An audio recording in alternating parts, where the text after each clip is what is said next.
Good evening, ladies and gentlemen, athletes and honored guests. Welcome to the 11th Annual WESPY Awards. I guess when I found out that I was receiving this award, I was shocked. We have an awesome show for you tonight, and here to tell you more about it, your host for the evening, a man who enjoys football for breakfast, baseball for lunch, basketball for dinner, and hockey for a late night snack, and every other sport he can get his hands on. Please help me welcome Mr. Dominic Papa.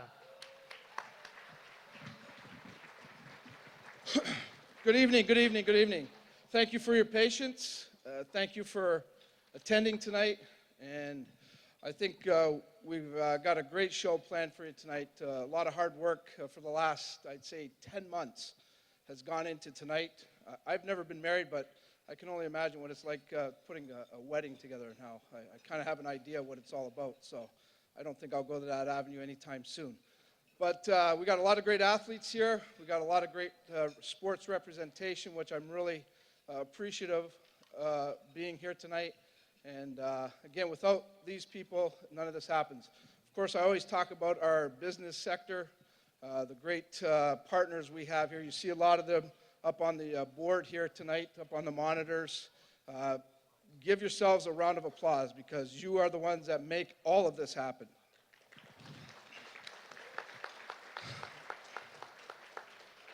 Of course, I would be remiss if I didn't point out one very special guest here. She's sitting up front in the front row here, and I want to acknowledge and certainly thank Miss Heather Abbott for joining us. Heather? Quick story. I got to pick up Heather yesterday at the airport, so I go and meet her at the McNamara terminal in Detroit, and Heather's waiting right by the luggage tram, and so I walk over, I introduce myself, and she didn't laugh at me, so that was a good thing. I was off to a good start, and so I asked her, I says, do you have to pick up any luggage? She says, well, my bag's coming right now. It's this pink bag, of course, very fashiony.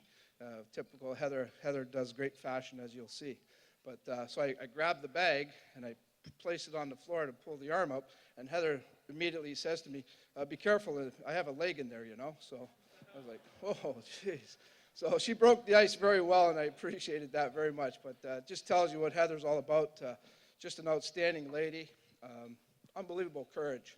So I'm looking forward to hearing Heather address the crowd tonight. It's going to be a great night. I want to thank Mark Knight, Patty Handysides, of course. They really make this show go every year, and their professionalism is second to none. CKLW AM 800, our media partner in this. Keith Chinnery, I think, is here tonight. I don't know how he got in. I had a poster outside. Somebody must have tore it down, but he's in here somewhere. Keith, wherever you are, thank you. And thank you to the AM 800 being the best station in the province, in the country. And again, your input is thanked. I should say very much appreciated. Atlas Productions teams up with us every year with the WeTV crew. Dan Rahal and his gang are over at the side with our WeTV people. It's a great collaboration. And you can see our set this year is outstanding, I think. And that's thanks to Dan's creativity, Mark Knight's creativity. And Darren DiCarlo is our head producer with WeTV, along with Derek Boyle, our technical producer. A lot of people don't realize how much goes into this every year now. It's getting bigger and bigger, and we're trying to take steps to make it bigger, make it that much more special. And it's thanks to those kind of people, the Atlas people, the WeTV crew, that put up with me with all of our meetings, and I need this to get done, I need that to get done. They don't complain, they just get it done. So thank you guys, and give them a round of applause, all those people, because they're the ones that, again, put this and make it look this good. So, other than that, of course, there's the usual suspects, Royal Church, Ron Brown, Jim Stonehouse. There's so many of the people that work behind the scenes to put this thing together, and it's not about me, it's not about any one individual. This is a team effort, and if there wasn't a WESPY Award for putting together a great event, this team would win it, because they make, again, this night go so well, and their input every year to make this happen, I can't thank them enough. So a round of applause to our selection committee, to our organizing committee, please. Royal, of course, the Kubota Club, Ron Morrow and his staff, you see the crew working here right now. They'll be working throughout the evening. Ron Morrow, again, a guy that just gives me great advice when putting this together. He guides me. And again, I want to thank the Kubota Club for, again, making our night that much more special and giving us a great facility to do this each and every year. The one other group I want to quickly acknowledge, and then I'm going to get off the stage because we want to get to the awards. We've got a lot of awards to give out. But the Trophy Boys, Mike Morency, and the Trophy Boys, Mike Urban, every year, Mike and Mike. Hey, Mike and Mike, there you go. They work hand in hand with us getting these trophies done. And a lot of times we have to send 3 or 4 drafts to them. They don't complain. They just get it done, and they again, contribute a great deal to the ceremony with the trophies. So thanks a lot to Mike Morency and Mike Urban and the Trophy Boys. This year, these awards represent September of 2014 to December 2015, just in case you're wondering. So you're going to hear some names that are playing with other teams this year, but they're being paid tribute to for their previous season. So please keep that in mind when you hear some of the nominations and some of the names. Don't scratch your head and say, well, he's playing for the Lancers now, or he's playing for whoever. That's because we're doing 2014 and 2015. And other than that, I think we're pretty much set to go here. Oh, I got to thank our presenting partners as well. Unifor and Central Park Athletics, James King and Leanne King. We actually had our nomination breakfast there this year for the first time. And I'll tell you what, folks, when you get a chance, get out to the new restaurant there. I believe it's going to open, if not late April, early May. And what a great facility just unraveling there. James and his wife are putting it together. And of course, Unifor has been with us since day one. So has actually James King through King Development, Stuart Fisher and Associates, Richard Poliani, St. Clair College, University of Windsor. There's so many great groups here. This year we're pleased to have back with us LiUNA 625, Rob Petroni, who gives so much back to this community. And Rob actually spearheads the Blues Fest now. So Rob not only contributes to events, but he brings great events to our city. So we just have great people that are part of this, but are part of our community. And that's what these awards do. They represent some of the fabric that's in our city, in our county, in our area. And this is why this is the best sports community in the country, bar none, because we have great support and great people that believe in what we're doing. And now they believe in these awards. So I, again, can't say enough thank yous. And just, you know what, without them, we don't get to do these things. Make sure you acknowledge these people. Give them the business. Give them the pats on the back. They're the ones that deserve it. I think we're set to go. So I'm going to send it over to the voices of the WESPY, Mark Knight, and the beautiful Patty Handysides. Thanks so much, Dom. Tonight we're celebrating our 11th year here at the WESPY Awards, and in the previous 10 years, we've been very fortunate to have so many amazing athletes nominated. The awards have made some minor changes over the years, but the one constant has always been the athletes. Some previous nominees and winners have gone on to play professional sports. Some have become successful in business, and others, Olympic medal winners. We are proud to welcome back some of those athletes to help us celebrate tonight. Please hold your applause to the end. Our 4th-year Legacy Award recipient, Sam Sisko. From the sport of golf, Jackie DeMarco. From Volleyball and Athlete of the Year, we have Jessica Ewer. From the sports of softball and hockey, Jessica Hitchcock. Jessica was the first athlete to win a WESPY in 2 different sports. From the swimming category, Jimmy Lee. Now let's hear it for this exceptional group of WESPY alumni.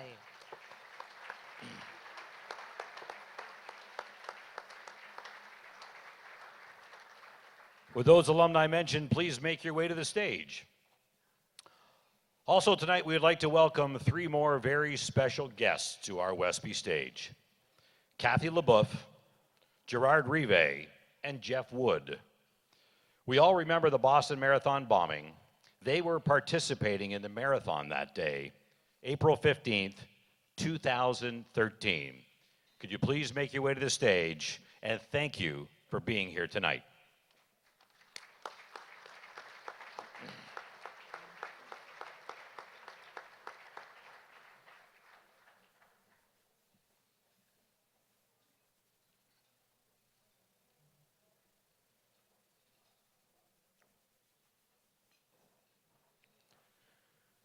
We're so pleased here at the WESPY Awards that the people that have won in the past come back and give back to the WESPY Awards, and these people deserve a huge round of applause.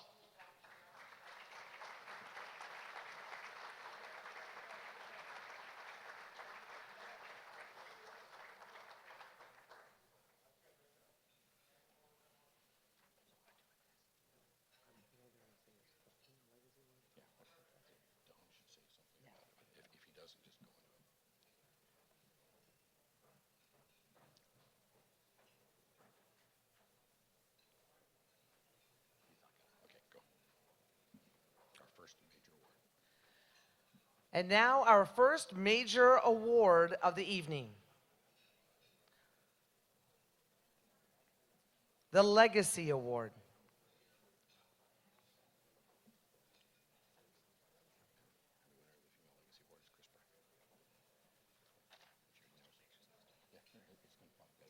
I guess when I found out that I was receiving this award, I was shocked and certainly humbled because I guess thought, why would you choose me?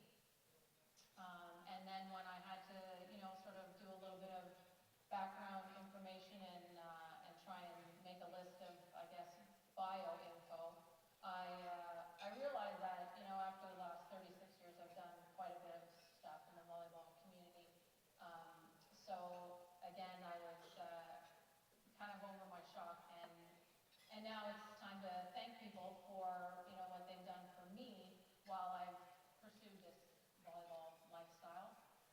So first and foremost, I would like to thank Dominic and the committee for considering me for this award, and also thanking my husband, who has actually been around for the 36 years that I've been doing this. Certainly wasn't my husband for 36 years, but almost. But anyway, thank you, Dan. And I'd like to thank my kids, who I dragged to gyms all over the city, either playing or coaching. I dragged them along. So thank you.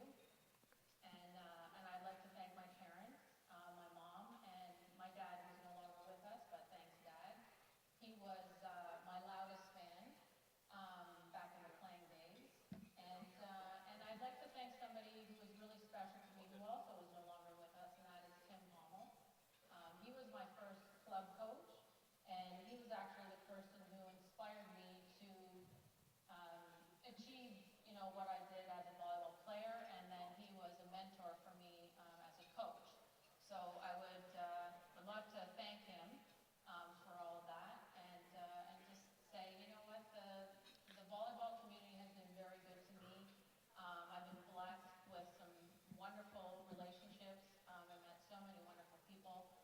So I'd just like to say thank you for all that you've done for me. Please welcome from our presenting partner, Central Park Athletics, James King, and this year's Female Legacy Award recipient, Chris Brecka.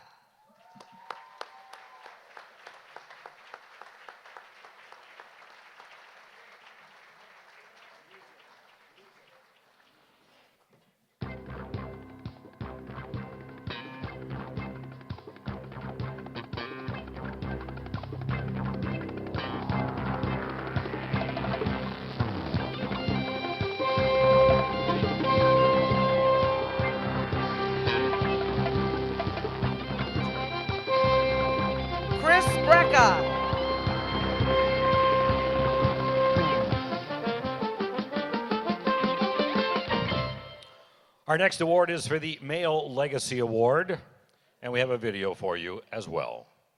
I want to extend my thanks to the committee for this award. It's important to note that this is not an individual achievement. It took parents who led by example and showed the value of dedication and hard work. It took many coaches during my playing days to help develop the passion for sport.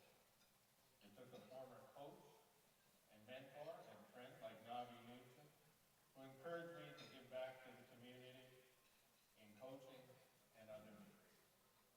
It took understanding at home for years and years where I was allowed the freedom to pursue my passion for sport and coaching. Not everyone was fortunate enough to have this type of support at home. Both my wife and my 3 daughters were patient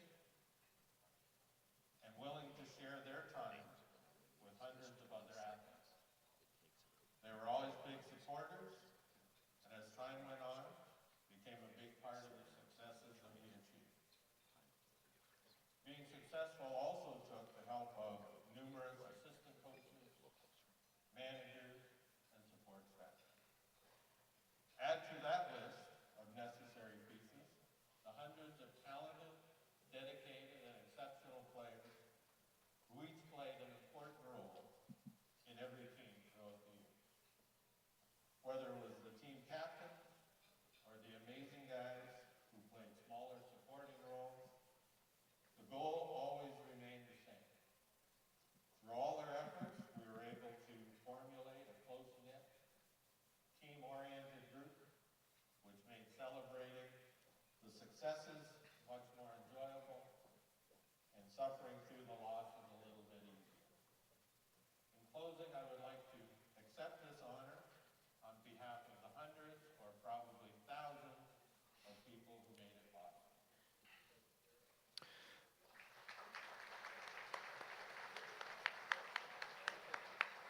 This year's Legacy Award is actually going to 2 people, Rick Kranker and Gary Semenik. So please welcome from our presenting partner, Unifor Local 444, Gord Gray, and this year's Legacy Award recipient, Rick Kranker, and accepting an award for Gary Semenik, Karen Waugh.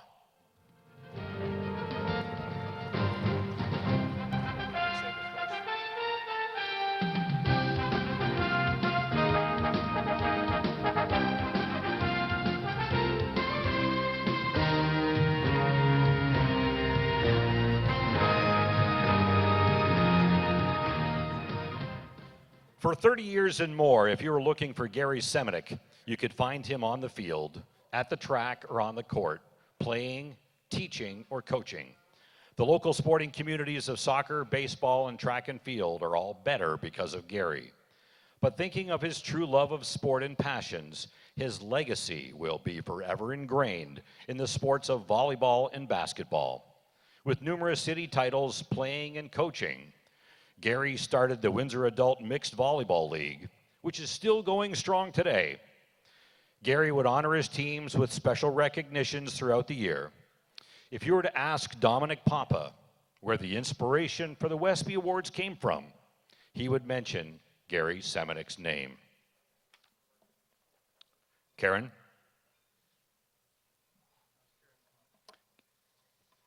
Karen, can you come up, please?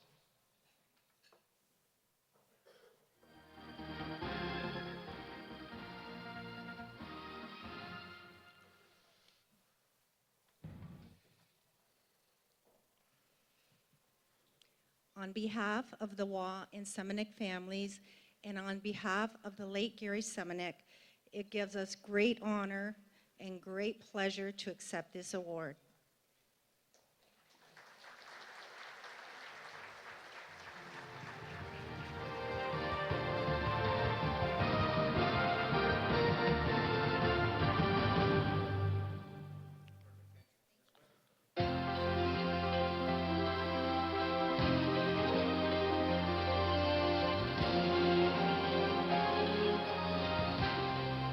Next up is our Parasport Athletes category. Please welcome from our presenting partner, G&K Services, Barry Garrett, along with special guest Kathy LeBeouf.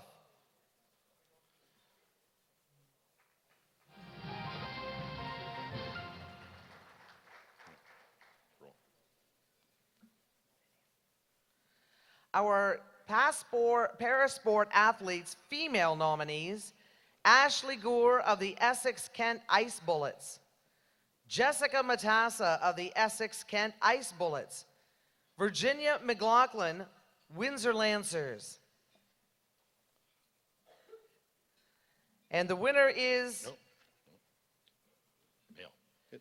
And the WESPY goes to Virginia McLaughlin.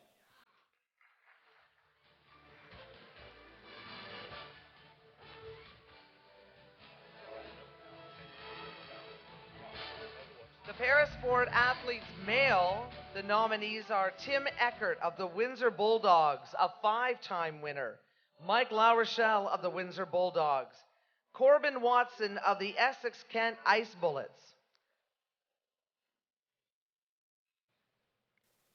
And the WESPY goes to Corbin Watson.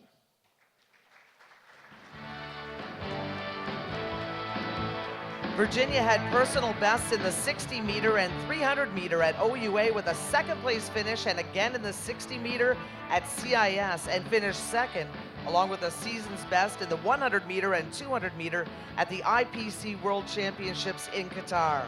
Virginia can't be here tonight. Mike Havies accepting the award for her. The starting goaltender for the Canadian national sledge hockey team, Corbin was named top goalie at the World Championships and earned 2 shutouts and a gold medal at the Four Nations Cup in Turin, Italy. Corbin can't be here tonight. He's at a tournament in Buffalo, New York with the national sledge hockey team. Accepting the award is his sister, Nicole Lefebvre. Virginia McLaughlin and Corbin Watson, parasport athletes, 11th Annual WESPY Award recipients.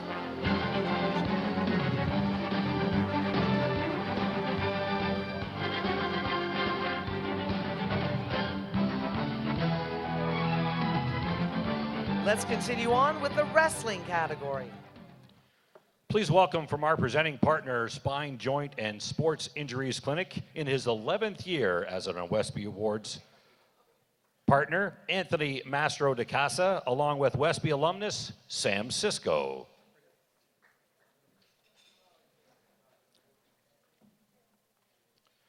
Female wrestling nominees: Jade Dufour, LeSource Wrestling Club; Brooke Fletcher, Windsor Wrestling Club; Annie Schiller, LeSource Wrestling Club.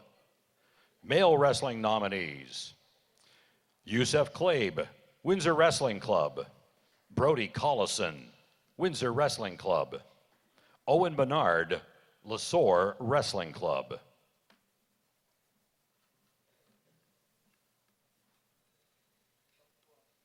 And our winners are? Female recipient is Jay Dufour, and the male recipient is Brody Collison. Congratulations.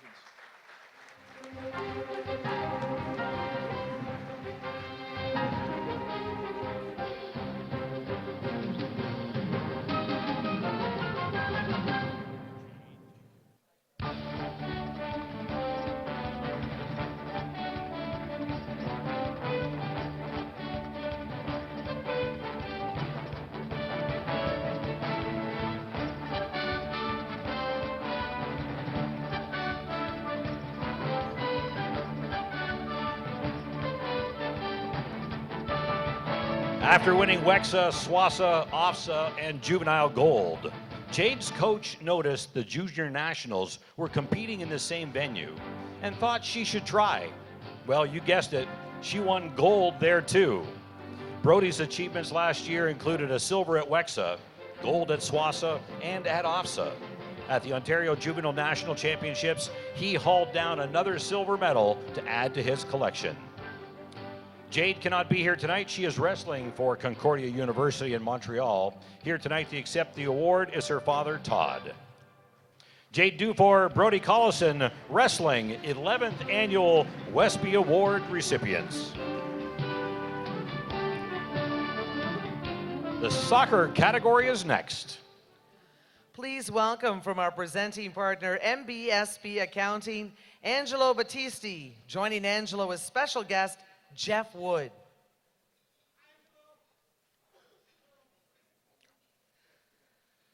Our nominees for female soccer, Julia Burrill, Windsor Lancers.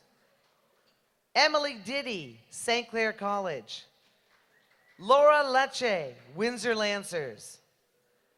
Our nominees for male soccer, Stephen Adamalu, Windsor Stars. Jordan Lydia, St. Clair College. Leighton Speechley Price, Windsor Lancers. And the recipients are... The female recipient is Emily Diddy. And the male recipients are co-winners Stephen Adamalo and Leighton Speechley Price. Emily was the St. Clair team captain and OCAA First Team All-Star, Defensive Player of the Year, and bronze medalist, all while becoming an honors student athlete in the nursing program. Stephen was team captain, MVP, and Player of the Year, coached at the U of W, and described as one of the greatest players in the country. Leighton earned OUA MVP honors, OUA and CIS First Team All-Star, and was tied for second in the OUA with 11 goals. Emily Diddy, Stephen Adamalu, and Leighton Speechley Price, soccer, 11th Annual WESPY Award recipients.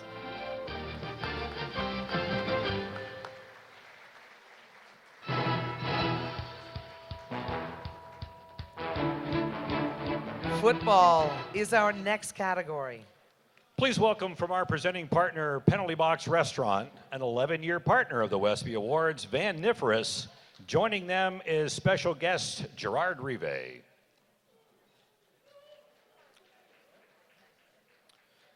This category was extremely tough to narrow down the nominees. In fact, there was a tie, and thus there are 4 nominees.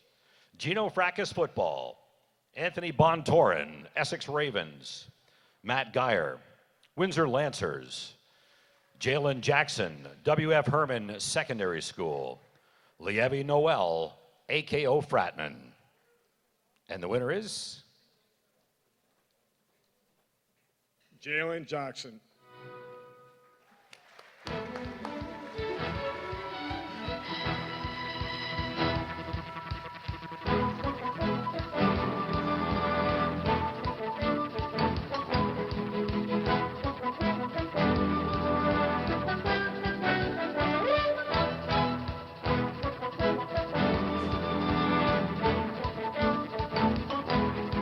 This two-way player had 2,712 total all-purpose yards, 13.4 yards per carry, 110 total carries with 28 touchdowns and 6 interceptions. Jalen was first-team All-City, OFSA MVP, and WEXA Offensive Player of the Year. Jalen Jackson, Gino Fracas Football, 11th Annual WESPY Award recipient.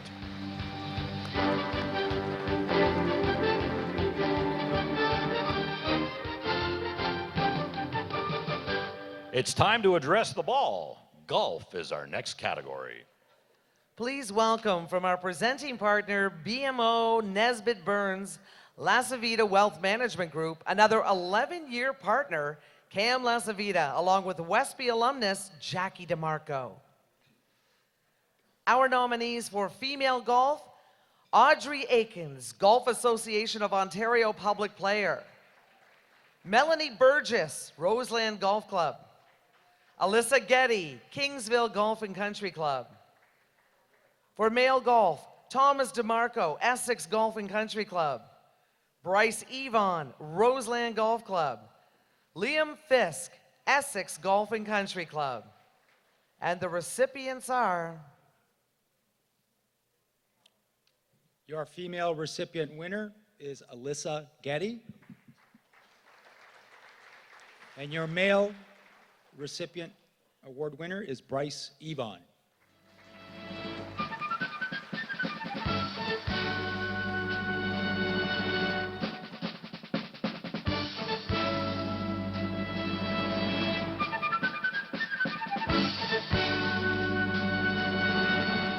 Her lists of first and second place finishes are only eclipsed by the Sandra Post Award from Golf Canada. Alyssa also received the GAO 2015 Order of Merit for being the #1 ranked female under 19 in Ontario last year. Bryce, with his 5th WESPY, tore up the Jameson Tour last year and continues his domination of the NCAA, all while earning high honors at the University of Michigan. Alyssa's in school in Las Vegas, Nevada, and Bryce is writing exams at the U of M tonight. Accepting the award for Alyssa is her father, Steve, and accepting for Bryce is his father, Mark.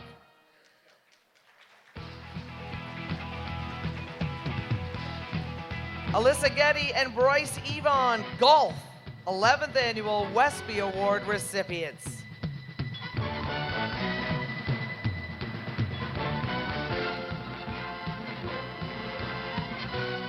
We'll be right back to the 11th Annual WESPY Awards, sponsored in part by LaSalle Travel, J.P. Thompson Architects Limited, Holiday Inn and Suites, and J&J Tool and Mold. Next, you're going to announce it, not be doing some volunteer. Working closely with the WESPY Awards.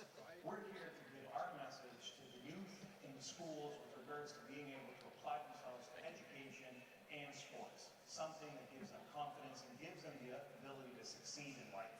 We're here as partners with each and every one of them, and we wish them all well in their future endeavors, especially through sports and the WESPYs. Good luck to all.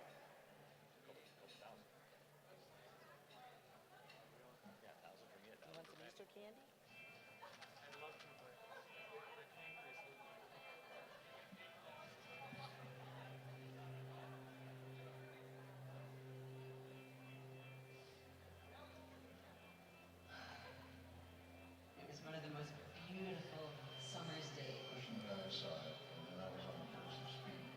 It started out as a very bad marriage breakup. One day he said, "You guys want to get on your bikes?" Remember the coconut guys, remember the beach. My memory of going to New York City was just elating.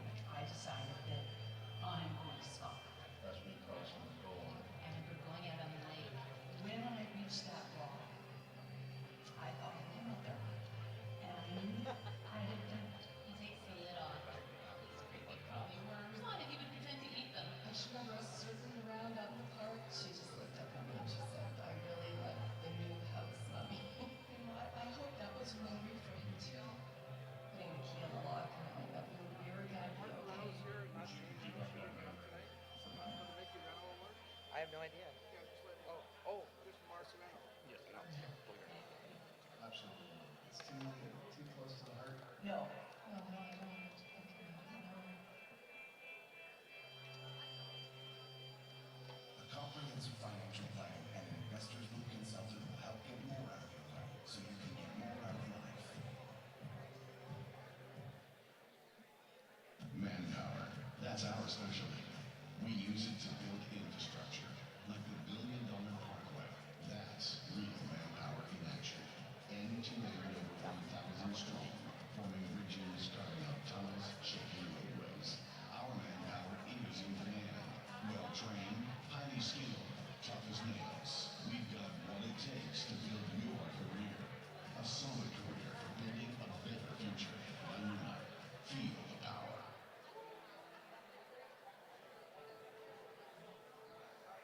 Imagine a place. A place to climb. To come in. To fly. To run. To ride. To achieve. Where a sense of health, friendly competition, and growth all come together. Can you imagine that place, that destination? We have, and we're building it right now in Mississippi. With a planned development of almost 200,000 square feet of athletic playground. That's just on the inside. Central Park Athletics. Some of it's already here. The rest is going to see. Imagine that. Welcome back to the 11th Annual WESPY Awards, sponsored in part by Drive Logistics, Penalty Box Restaurant, Scotiabank, and Martindale Window and Door. Here's Dominic Papa. All right, we're going to keep this thing moving. What do you think so far? Not bad? Pretty good? Again, shout out to our production team, doing a great job. A couple of groups I want to acknowledge before we get into our next set of awards. The University of Windsor Athletics Department is here, led by Mike Havey, and also the St. Clair College Saints Athletic Department. Both of these institutions are huge parts of our athletic community, also, of course, our academic community. But again, St. Clair College just recently hosted the CCAA Women's National Basketball Championships. And I'll tell you what, folks, they put on a show second to none, led by Christy Gatto. Let's get Christy. Is she here? Where's Christy? I know she's around. Christy, stand up, take a bow. Talk about doing a great job for our city and representing it so well. And of course, Mike Havey, I know Mike's here somewhere. Where are you, Mike? Stand up for him if you can, Mike. Thanks. Mike Havey, again, university hosted the Ontario Track and Field Championships recently. And when they put on events, it's second to none. People walk away from these events raving about them, and they've set the bar so high. And it's just going to bring people back to our community for these events because they've made it such a tremendous event in their hosting abilities. And that generates money, and that generates attention for our city. So they continue to do great work in our community, and we want to just say thank you for doing that, and continued success to both of those institutions. Yeah, sure, give them a round of applause. They deserve it. Our next award, a very special award. Again, we talk about the work that goes into a team, the work that goes into putting an athlete in the best position possible to win. But it's also the people that work behind the scenes that give of their time freely. And there's a lot of those people in here tonight.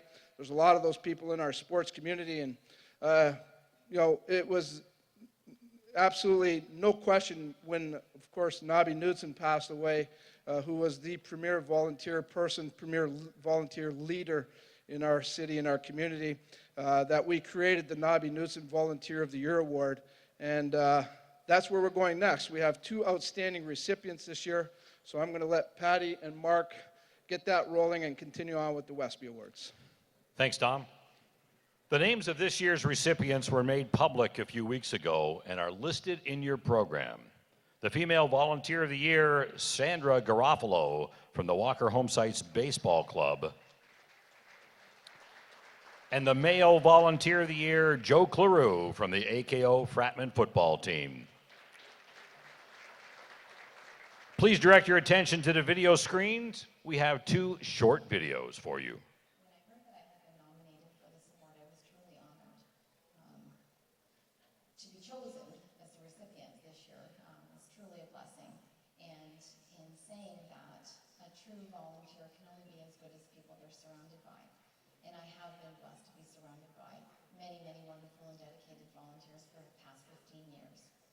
I started out at Walker Homesites when my son played T-ball, and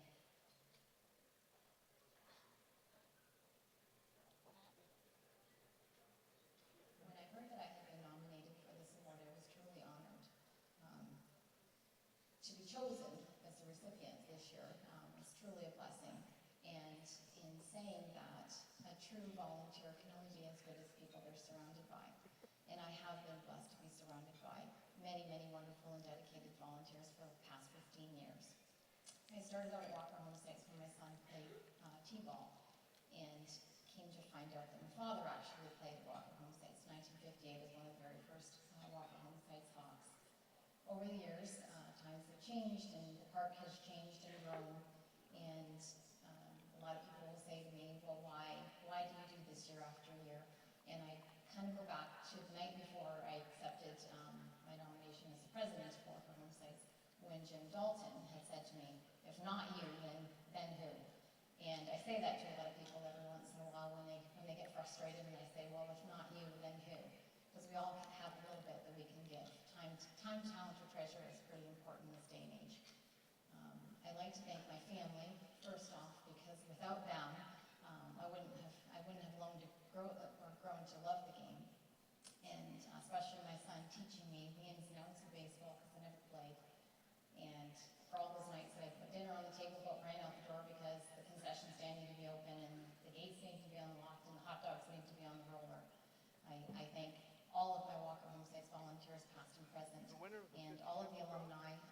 I took it in until now. It's been a blessing and truly has changed my life, and I thank you. Really honored to accept this award of Male Volunteer of the Year. I'd like to start by thanking my family, my wife and 3 kids, and I'd also like to mention Mike Morency as a huge inspiration. I'd also like to thank Dominic and the committee for a wonderful WESPY celebration. Again, thank you very much. From our presenting partner, Hogan's Printing, Dan Hogan and Zach Knudsen, along with Sandra Garofalo and Joe Claroux.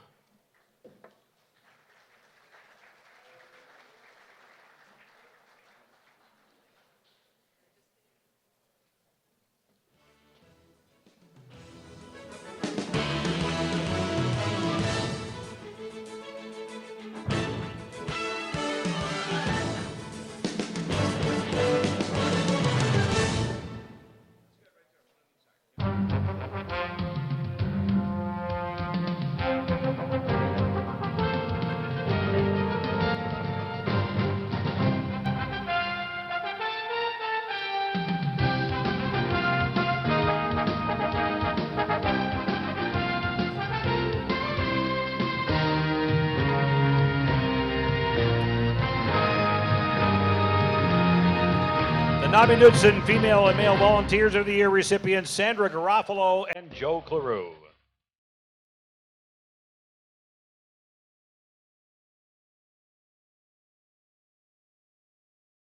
Ladies and gentlemen, don't forget the 50-50 draw sellers will be going throughout the crowd in the evening if you'd like to participate in that. And we've just been notified that as part of the 50-50 winnings, you will get a signed WESPY poster, and it's signed by Heather Abbott, a framed, signed WESPY poster. That's part of the 50-50 draw. So help out Riverside and make that happen. Ladies, at the WESPY Awards, diamonds have a completely different meaning than what you're used to. I mean softball and baseball diamonds. Please welcome from our presenting partner, Riverside Minor Baseball, John Topley and WESPY alumnus Jessica Hitchcock. Our nominees for female softball, Sarah Bondi, St. Clair College. Skylar Pattison, St. Clair College. Allison Telfer, St. Clair College.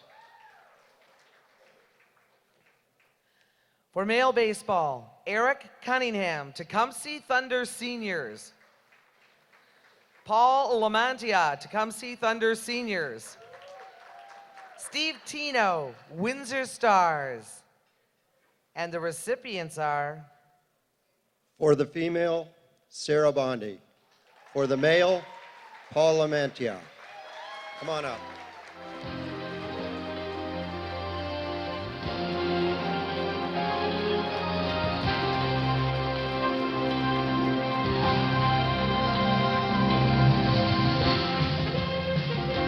Sarah led the league with 48 hits, tied for third with 26 RBIs, tied for first in the league with .576 on-base percentage.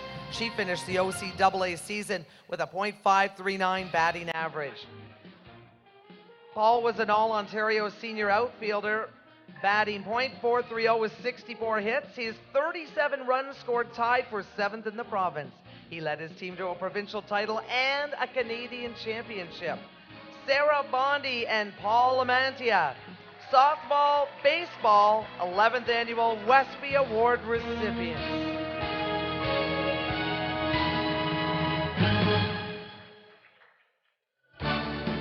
It's time to talk hockey.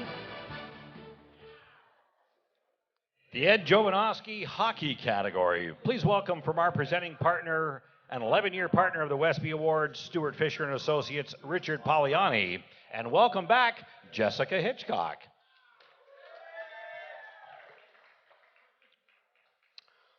The female hockey nominees include Savannah Bouzide, Southwest Wildcats, Devin Facinato, Holy Names Catholic High School, Kristen Lawrence, Windsor Lancers,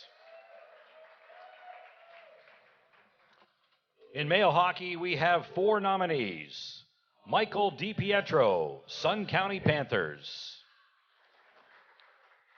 Trevor Murphy, Windsor Spitfires. Spencer Pommels, Windsor Lancers. And Chris Scott, Leamington Flyers. And the winners are Devin Fucinato and Spencer Pomels.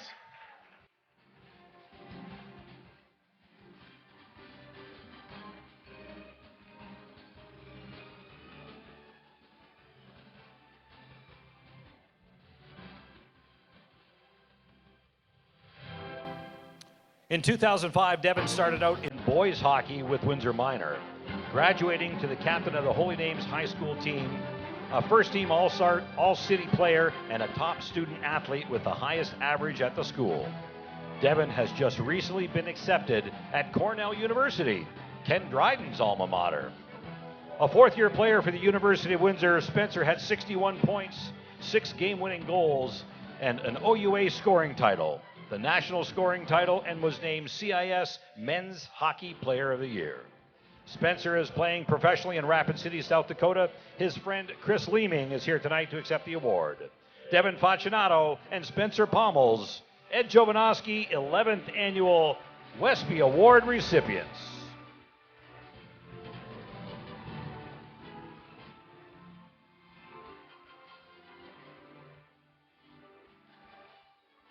Next up is the John Ferguson Circle of 7 Horsemen of the Year. Please welcome from our presenting partner, Windsor-Essex County Sports Foundation, Royal Church. Joining Royal is special guest Gerard Rivet.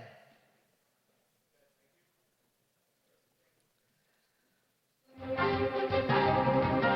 John Ferguson Circle of 7 Horsemen of the Year nominees: Ron Adams, Gord McDonnell, Brittany Vandenberg. And the winner is, for the second time, Ron Adams.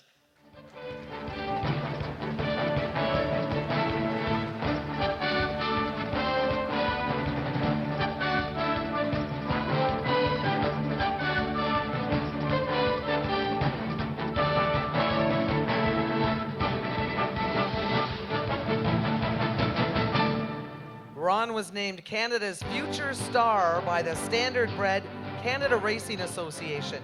He took home a second trophy as the trainer of the Pacing Mare of Year, Lady Shadow.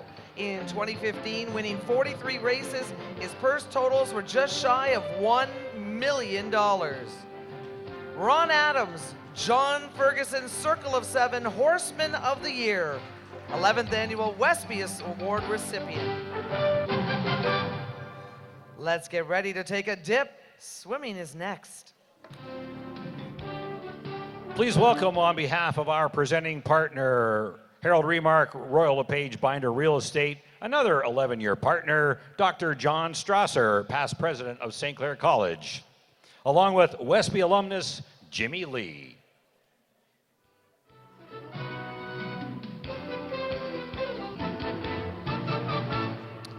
The female swimming nominees: Sadie Fazikis, Windsor Aquatic Club; Amber Leffler, Windsor Essex Swim Team; Rachel Rodet, Windsor Essex Swim Team. The male swimming nominees: Ethan Fazikis, Windsor Aquatic Club; Aaron Norg, Windsor Essex Swim Team; Leon Oyang, Windsor Essex Swim Team. And the recipients are?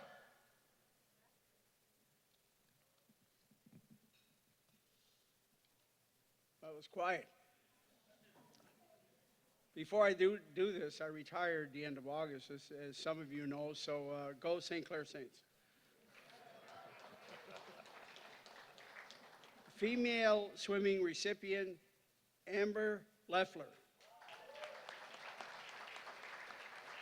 And the male swimming recipient, Ethan Fazikis.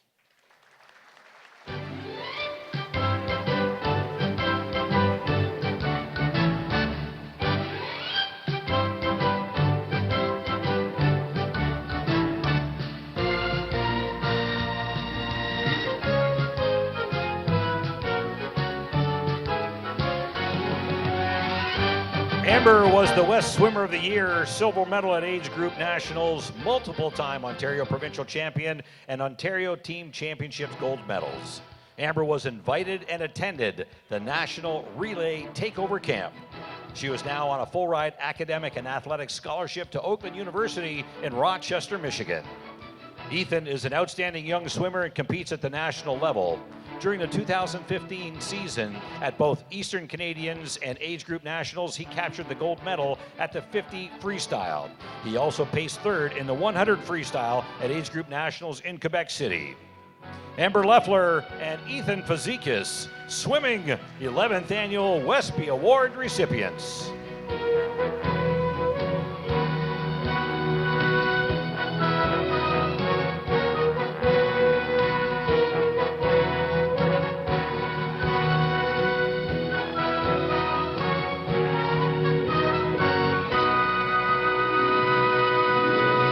Our next presentation is figure skating. Please welcome from a 10-year presenting partner, Investors Group, Jeff Matto, and welcome special guest, Kathy LeBeau. Our nominees for figure skating, Alessia Baracco, Skate Windsor, Molly Gannam, Riverside Skating Club, Kristen Morchin, South Windsor Skating Club. The recipient is Molly Gannam.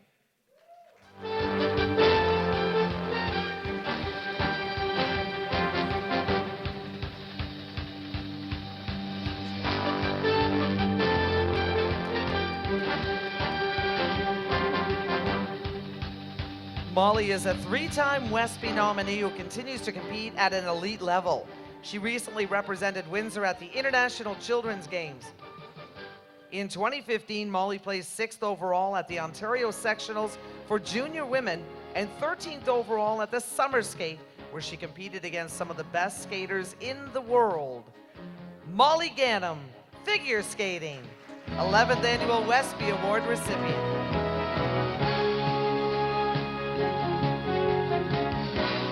You'll see in your programs, volleyball is next.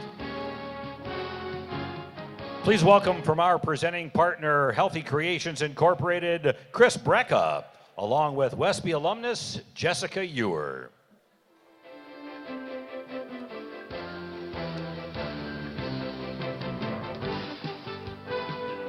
The female volleyball nominees include Hannah Robson, Windsor Lancers, Madison Trotter, St. Thomas of Villanova Catholic High School, South County Bandits, Lane Van Buskirk, Holy Names Catholic High School, South County Bandits. The male volleyball nominees, Gabe Berlaku, Windsor Lancers, Brad Giemi, St. Anne Catholic High School, Riverside Rage, Jason Hernandez, St. Clair College. And the recipients are? The female winner is Lane Van Buskirk, and the male recipient is Jason Hernandez.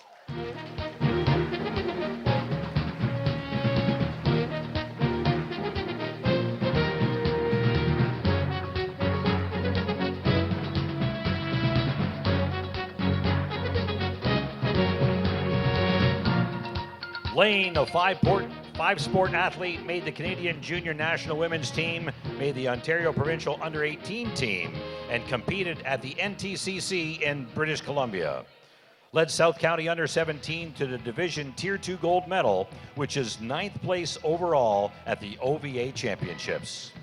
Jason was named the OCAA Men's Volleyball Player of the Year.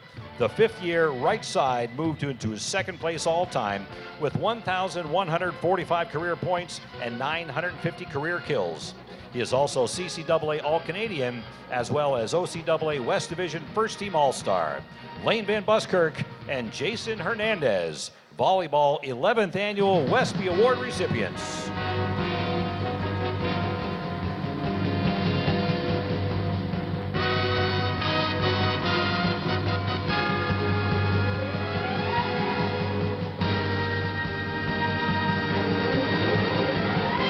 At this time, please welcome to the stage for a special presentation, the president of the Windsor Minor Hockey Association, Dean Lapierre.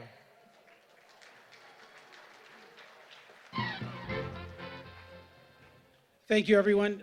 This is the Windsor Minor Hockey Association Bob Probert Community Award, obviously named after Bob Probert. It's in recognition for the advancement of Windsor Minor hockey through their long-standing contribution and commitment to the Windsor Minor program. This year's winner for 2016 goes to someone that needs no introduction, Mr. Bob Bream.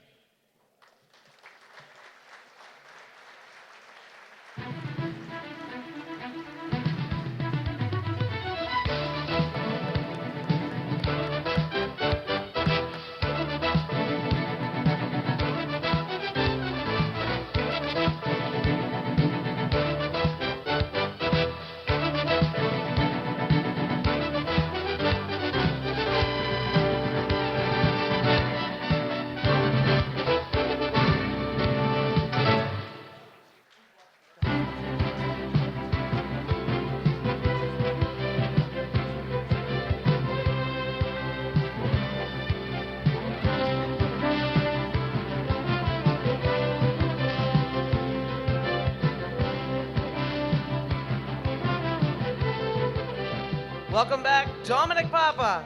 Okay, I'm only going to be up here for a quick minute because I want to get one of our presenting co-partners up right away to say a few words on their behalf. Of course, we have two tremendous presenting partners in Central Park Athletics and also Unifor Local 444. Both these groups have been part of this ceremony since its inception. And again, they have helped this event grow to what it is tonight. So right now I'd like to bring up Mr. Gord Gray from Unifor Local 444, please.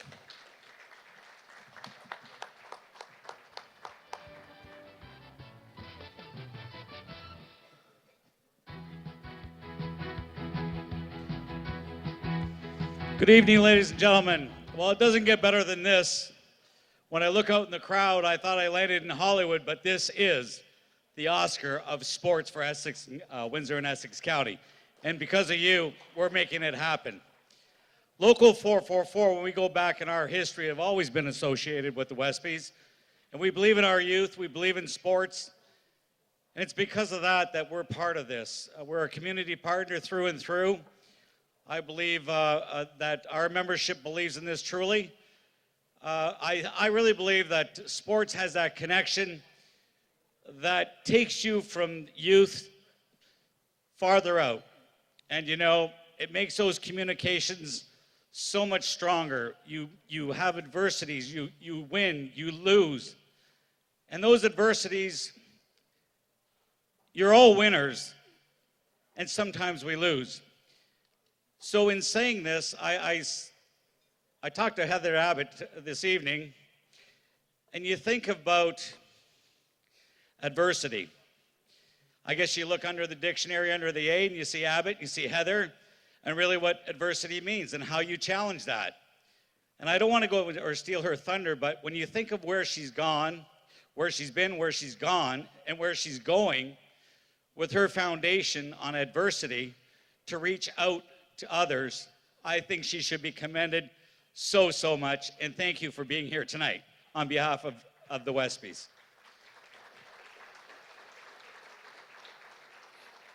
I'm going to close this and just on behalf of the membership of Local 444, they're active and retired members. Thank you everybody for being here tonight. For all the sports enthusiasts and all the sports people that are involved in sports, our youth, thank you for making Windsor and Essex the best of the best. Thank you.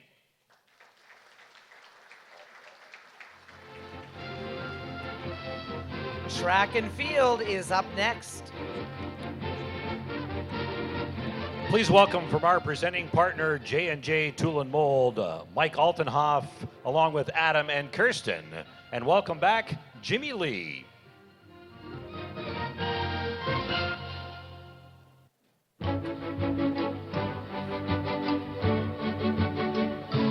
The Dennis Farrell Female Track and Field nominees include Noelle Montcalm, University of Windsor Athletic Club; Nicole Sassine, University of Windsor Athletic Club; Stephanie Smith, Windsor Lancers; The male nominees in Dennis Farrell Track and Field: Corey Belmore, Windsor Lancers; Mike Eubene, Windsor Legion Tecumseh Vista Academy; Alex Ullman, Windsor Lancers.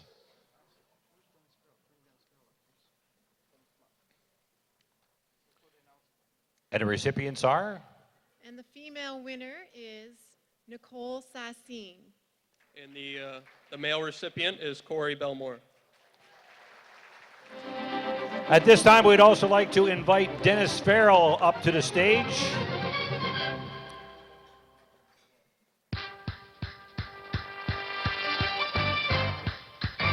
This year, we've named our track and field award after Mr. Dennis Farrell for the legacy that he has brought forth here in the city of Windsor. So let's give Dennis Farrell a big round of applause.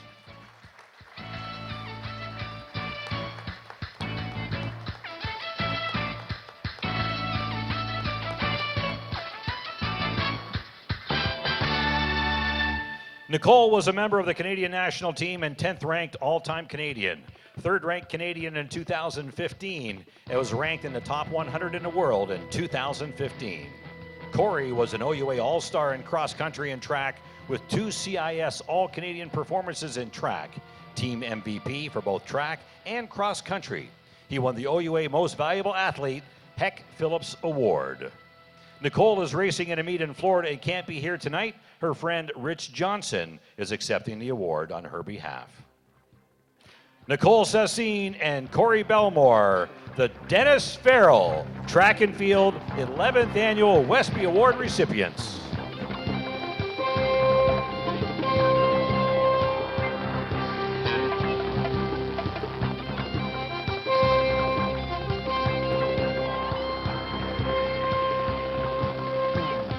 Well, if you haven't already done so, make sure you send out on Twitter the hashtag WESPY Awards and let everybody know what's going on Facebook, because our keynote speaker, Heather Abbott, is up next. We'll be right back to the 11th Annual WESPY Awards, sponsored in part by AM 800, G&K Services, Copycat Printing, and Barron Championship Rings.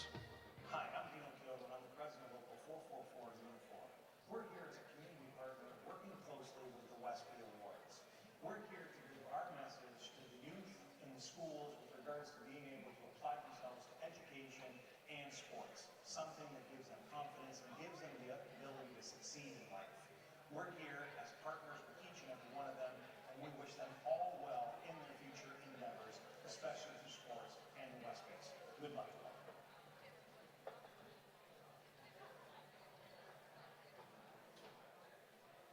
Manpower. That's our specialty. We use it to build infrastructure, like the $1 billion parkway. That's real manpower in action. End-to-end over 1,000 strong, forming bridges, carving out tunnels, shaping roadways. Our manpower is in demand. Well-trained, highly skilled, tough as nails. We've got what it takes to build your career. A solid career for building a better future. Now you know. Feel the power.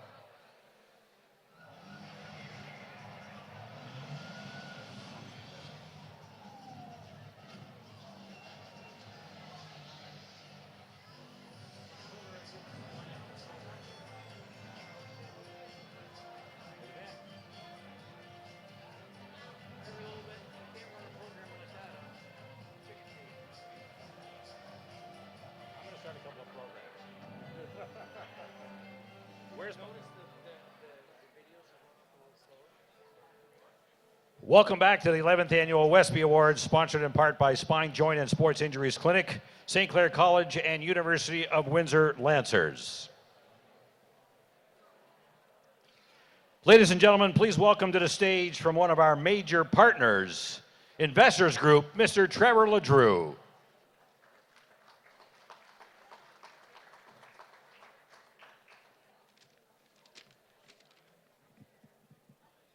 On April 15th, 2013, what is referred to as the Marathon Monday in Boston, Heather Abbott of Newport, Rhode Island, set out on an annual tradition with 6 friends. They would attend the Red Sox game, followed by a walk over to the finish line to watch the runners. Abbott never had dreamed this day would have changed her life forever. Heather was struck by shrapnel from the second of 2 bombs, severely injuring her left foot. After 3 surgeries in 4 days, Abbott was faced with an agonizing decision. Should she try and save her left foot or amputate her left leg below the knee? With the help of other amputees and the support of thousands around the country, Abbott made the difficult decision at age of 38 to live her life as an amputee. Her recovery, as it is for many, was a journey through pain, anger, optimism, challenge, and resilience. Just months after the bombing, she was living independently and resuming the activities she loves, including stand-up paddleboarding, running, and wearing high heels. Heather has remained a model of strength and resilience and is determined to help other victims of limb loss.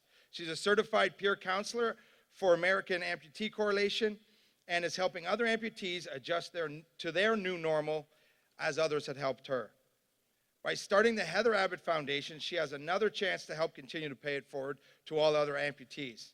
Heather Abbott has recently been awarded the following: the 2014 Orthopedic Association's Spirit of Active Lifestyle Award, an honorary doctorate in humane letters from Framingham State University, the Stonehill College President's Excellence Award, and the 2015 Providence Business News Woman to Watch. Before we welcome her with a warm Windsor Essex welcome, please watch this video.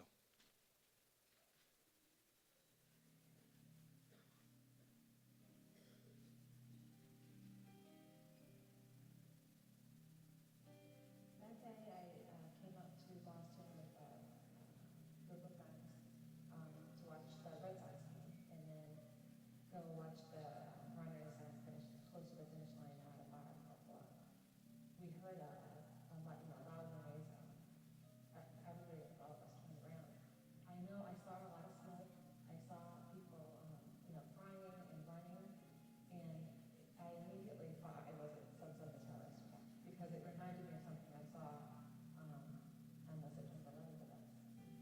Before I could even think of what to do, the second blast happened, and I found myself catapulted into the bar on the ground.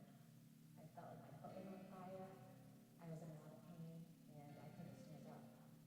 I was just hoping I was going to die.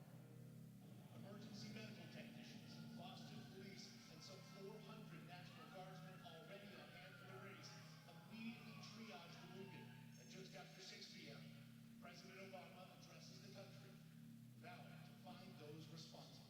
Make no mistake, we will get to the bottom of this.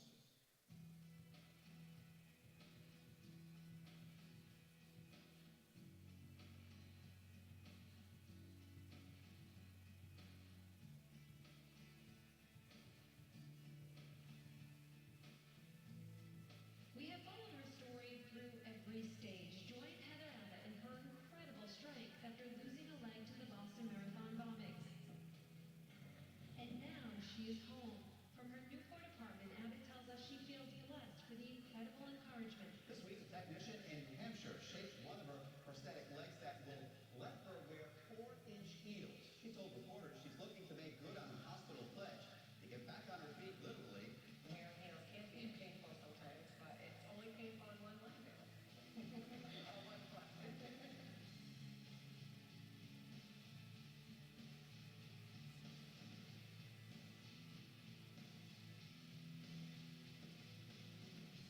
On Monday, I will be at the marathon.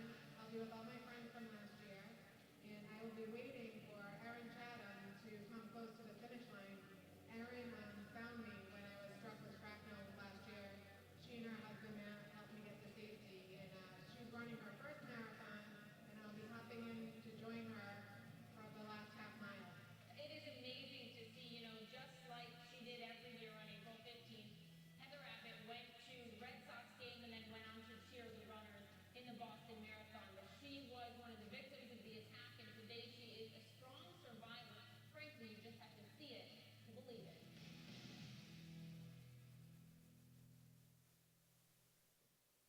Ladies and gentlemen, a warm Windsor Essex welcome to Heather Abbott.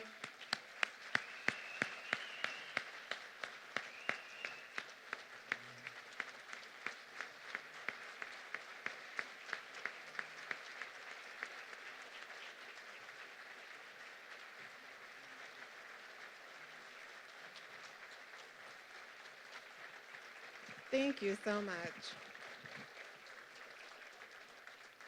Thank you very much. It's great to be here tonight. This is my very first time in Ontario. So it's terrific to be here. Thank you for having me. And I understand that I am preceded by many accomplished athletes and even some sports legends. So I'll tell you right up front, I'm not a big athlete. Contrary to what many people believe, I was not running the Boston Marathon when I was injured, nor were any of the people who were killed or seriously injured. We were all spectators.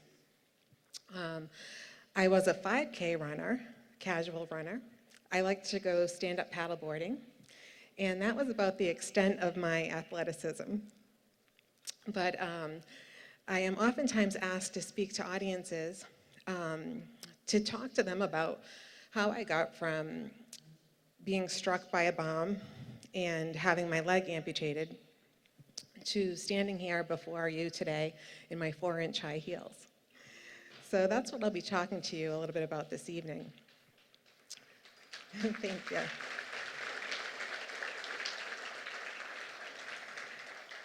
So I think we have some slides that will be appearing on the screen soon. But I'll start off by telling you about that day back in April, almost 3 years ago now, when I went to see the Red Sox game with 6 of my friends. And in a tradition, like we did most years, we walked over to the Boston Marathon finish line after the game was finished and planned to meet some of our friends who lived in the city and watch the runners cross the finish line. Now that year was certainly different than most others, or any other actually. When I arrived at the restaurant, I was waiting in line to get in, and I heard a loud explosion. And it caught my attention, and everyone kind of turned in the direction of it. I didn't know what it was, but before I had a chance to even say something to the person next to me to ask what they thought it was, the second explosion occurred. And the next thing that I knew, I was catapulted through the open front doors of the restaurant and onto the ground. And I failed to mention that as I tell you the story and tell you about my experience, I'll tell you about 3 strategies that I think helped me get through the situation that I was in and helped me recover, actually, to be able to be here today and tell you about my story. So when I was hurt, of course, I landed on the ground. I was shocked. I didn't know what had happened. There was blood everywhere. There was glass shattered around me, and people were just running for the exits, trying to get out. Nobody knew what was going to happen next. And I thought, I can't get up and run like everybody else is doing. I could die here. So I started to call out for help. And I was very lucky that a woman stopped to help me. And this is, I guess, where sports kind of plays the first part in my story. And that is that she happened to be the wife of a former New England Patriots football player. So when she realized how hurt I was, she called her husband, Matt Chatham, over to help. And the 2 of them got me out of the restaurant and into the back alley where other people were gathering. They waited with me, and they were trying to keep me alert. Erin kept asking me my name, and I can remember throughout this whole time, I was in a lot of pain, and I was just anxious for the ambulance to get there. And Erin asked me my name over and over. And I kind of was thinking, I already told you my name, and I have a lot going on here. So, can't you just remember it? But I kept telling her my name was Heather. And I was told that when the ambulance finally did arrive and the doors closed, that Matt looked at Erin and said, gosh, how are we going to know what happened to this woman that we helped? And he said, well, Erin, you asked her name. What did she say? And Erin said, I can't remember. But we finally did eventually get in touch and found each other, and I'm very grateful for their help. So when I arrived at the hospital, my leg was very badly injured. My entire heel was blown off, and doctors were trying to determine whether or not it was salvageable, whether my leg was salvageable or not. I went through several surgeries, and eventually they came to me and told me that they recommended that I have my left leg amputated below the knee. So, of course, that was not the news that I was hoping to hear, but I had a choice to make. And my doctor said, you can either keep your leg, and it will be, you'll be in a lot of pain. You'll have to go through dozens and dozens of surgeries. Your ankle will be fused, so you'll probably need some sort of assistive device to walk, like a cane or even crutches most of the time. You'll never run again, and you'll never wear high heels, that's for sure. You'll be wearing probably sneakers for the rest of your life. Or you can have your leg amputated below the knee, which would accommodate prosthetic devices, and live your life as an amputee. So those were two very, very difficult options to choose from. Neither one was very attractive, as you can imagine. And I really didn't know what to do. At the time, I was really feeling pretty sorry for myself and saying a lot of what ifs and why me's, right? What if I hadn't gone to the marathon that year? What if I hadn't walked over to the finish line when I did? And why was I hurt? There were so many people standing right around me who weren't hurt. But that's when I realized that I would never get answers to those questions. And those strategies that I told you about that helped me through this really difficult time started to play in here. And the first one was recognizing what I couldn't change and moving forward. So I began to realize that I'd never get answers to the questions of what if and why me. You know, what had happened, and I couldn't change it. So what I needed to do was figure out how I was going to make this decision and move on with my life. So I did a little research, and I began to find out that in the US, there are about 2 million amputees, and about 185,000 amputations take place every year. Most are due to vascular disease.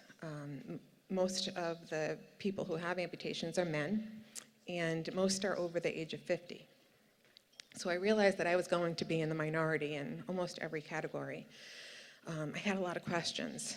I had no idea what it was going to be like to be an amputee if that was my decision. As you can probably imagine, you know, one moment I was watching a race, and the next I was being faced with this choice and knew nothing about amputees or prosthetic devices. So I was very lucky. And this is where my second strategy kind of comes into play. I was very lucky that I was able to rely on others for support. And I got so much support throughout this process. The first group that really supported me was our United States veterans. Many of them lost limbs in Iraq and Afghanistan, and they came to visit me in the hospital and show me what life would be like as an amputee. And there really is no value that I could put on that.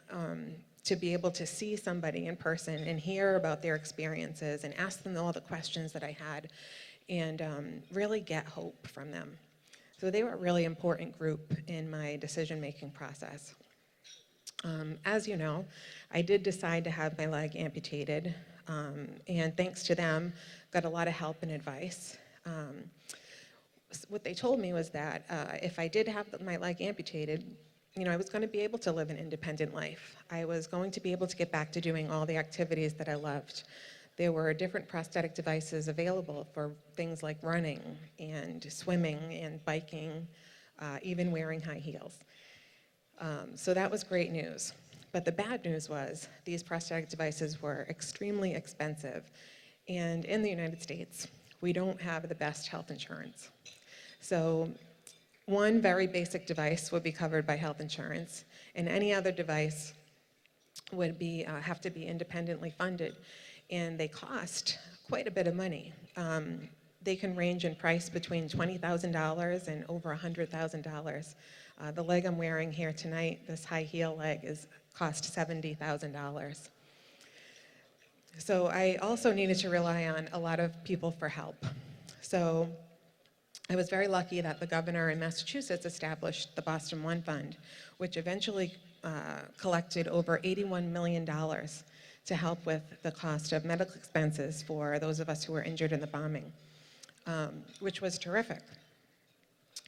And throughout all this time and making all these decisions, besides the veterans that helped and the community that donated money to the Boston One Fund, others were also providing a great deal of support. And some of that support came by way of celebrities. I was visited in the hospital by Michelle Obama. I got to throw out the first pitch at a Red Sox game, and I met Big Papi. I got to go out on the field at a Patriots game and meet Tom Brady. They all provided something to look forward to, which was terrific at the time. And like I said, I'm not much of an athlete, but I am a sports fan, a moderate sports fan. I don't know all the players. So I was invited to an event during this time where many Boston sports legends were going to be attending. And I asked my friend Jason to come along with me. And I said, Jason, you know I'm not going to know a lot of these people, so you got to point them out when you see them, so so I don't look like an idiot. So he said, oh, of course, Heather, I'll tell you who everybody is. So we walked in, and we saw JoJo White from the Boston Celtics, and we met him. We were a little early, so we were kind of standing around and waiting for some others to arrive, and there were some people lingering around. And a man showed up with a little girl. He walked in with jeans and a t-shirt and his daughter, and he stood next to Jason and I, and we talked for a little bit, and he said that he lived in Boston, and I asked him where he was from, and he said he was from Canada. And my friend Jason said, oh, Canada, you must like hockey. And he said, I do. And Jason went on and on to say how he did not love hockey, and it really wasn't his favorite sport. And, he just went on, and as he's talking, I noticed that the man has a Boston Bruins tattoo. And I thought, oh no. And wouldn't you know, his name was Andrew Ferentz. So that was a little embarrassing. That was an embarrassing sports moment for me, but he was very nice. I think one of my favorite celebrity stories that I have to tell was probably around July after the bombing. It was kind of a tough time for me. I had been really anxiously anticipating getting my first prosthetic leg because I had been in a wheelchair for a couple months, and I was ready to get back to being independent and get my life back. My mom had to move in with me for 8 weeks, so I was ready. So I was really looking forward to this. This was going to be a big day. So I went to the prosthetist, and I got fitted for my leg, and when I finally got to try it on, it was a huge disappointment. The leg was really big and bulky because my residual limb was so swollen at the time, and it hurt a lot to put it on. It was just a couple months out from my surgery. And when I tried to walk on it for the first time, it felt nothing like my real leg. And I can remember thinking, all those veterans that came in to visit me, they walked with such ease, and it looked so easy. How did they do it? And how did they make it look so normal? I'm never going to be able to do this. So I was sent home with the leg, and I was told that I was supposed to put it on for an hour in the morning and an hour in the evening every day and keep adding time to it so I could build up to wearing it all day long. Well, it was so painful to put on that I was having a really hard time with it. And like I said, it was kind of disappointing. So I can remember being on my couch with the leg in the corner. I hadn't worn it for a couple of days. And I was thinking I might never wear it again when I got a call from a woman who told me that she was Beyonce's assistant. And she said that Beyonce saw me on the cover of People magazine, and she was going to be in Boston in about a month. And she'd like me to come and meet her and see her concert. Well, I'll tell you, that got me right off the couch. Beyonce doesn't know this, but I'm walking because of her. I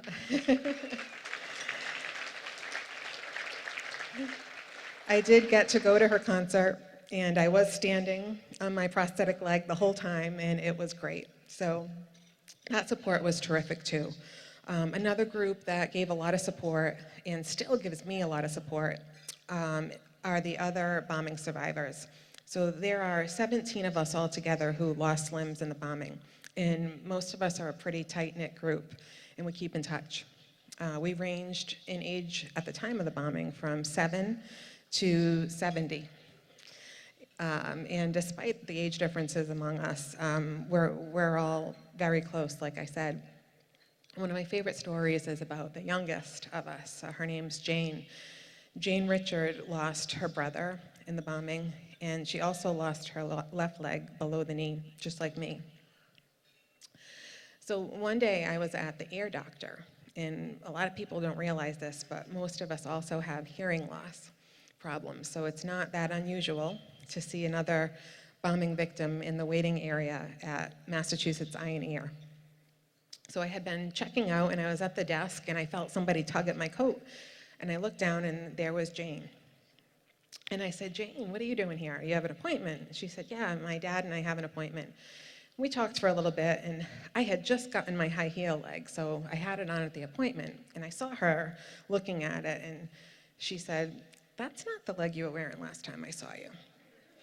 So I said, no, Jane, this is my new high heel leg. I go, what do you think? And she looked at it for a while, and then she said, you want to switch? So I thought that was really cute. And I think that it's been nice for us, the adults, to be able to kind of demonstrate to Jane and her family that life goes on, that we're able to live productive, independent lives as amputees. There have been marriages and children and job opportunities and all kinds of things. So we've been a great support to each other in that way. So I told you about the first two strategies that really helped me overcome the adverse circumstances that I was faced with, realizing what I couldn't change and moving forward, relying on other people for support. And the last one, although it sounds like a selfless one, really isn't. It was seizing the opportunity to pay it forward. So being able to help other people has actually helped me overcome what I've had to deal with personally and make some sense out of this really senseless situation. And I realized that that was going to be a part of my healing process first when I met a little boy named Dristan. So Dristan, at the time of the bombing, was 8 years old, and he suffers from epilepsy. He has seizures because of a cyst on his brain, and he had been in and out of the hospital his whole life. He was at the Boston Marathon that day watching runners raise funds for the Boston Children's Hospital. And as you can imagine, it was pretty devastating for him to witness what happened that day. Luckily, he wasn't hurt. But of course, couldn't forget what happened. And when he saw me on the news, his mom told him that I happened to live in a city close to where they lived and that she knew a friend of mine. So he said, Mom, we have to get Heather my teddy bear, the one that helped me feel better when I was in the hospital last time. She's going to need it. So they got the teddy bear to the hospital where I was staying. And at the time, there was so much coming into the hospital that I barely remembered getting it at all. But I was told when I came home, I was asked to throw the first pitch out at a local baseball game in Newport, Rhode Island, where I live. And I was told that Dristan was going to be there, the boy who gave the teddy bear. My friend said, he's going to be there and he really wants to meet you. So make sure, you say hello if you see him. So when I walked up to the entrance to the game, the first person I saw was Dristan. And he was wearing a blue Heather Strong t-shirt and holding up a big pink sign that said, Heather, I love you. And he was as cute as can be. So I got to meet him and I talked to him for a little bit. And he told me that he was going to be going back into the hospital in a few weeks for some more surgeries. So I threw the pitch out at the game, and when it was over, I signed the ball and I gave it to Dristan. And I told him that I'd come visit him in a few weeks at the hospital. And later on, his mom got in touch, and she told me that Dristan had been sleeping with the ball every night. And she told me that she talked to him when they were watching the game, and she said, you know, Tristan, are you nervous about going back into the hospital? And he said, well, you know, Mom, I was kind of nervous, but I just watched Heather, and she walked across the field, and she threw out the ball and waved and smiled at everybody, and she only has one real leg, and I think if she can do that, I'm going to be fine.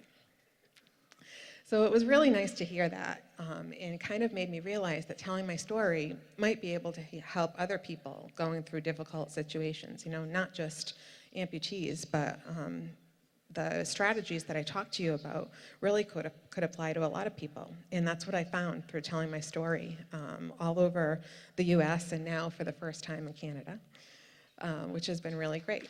Thank you.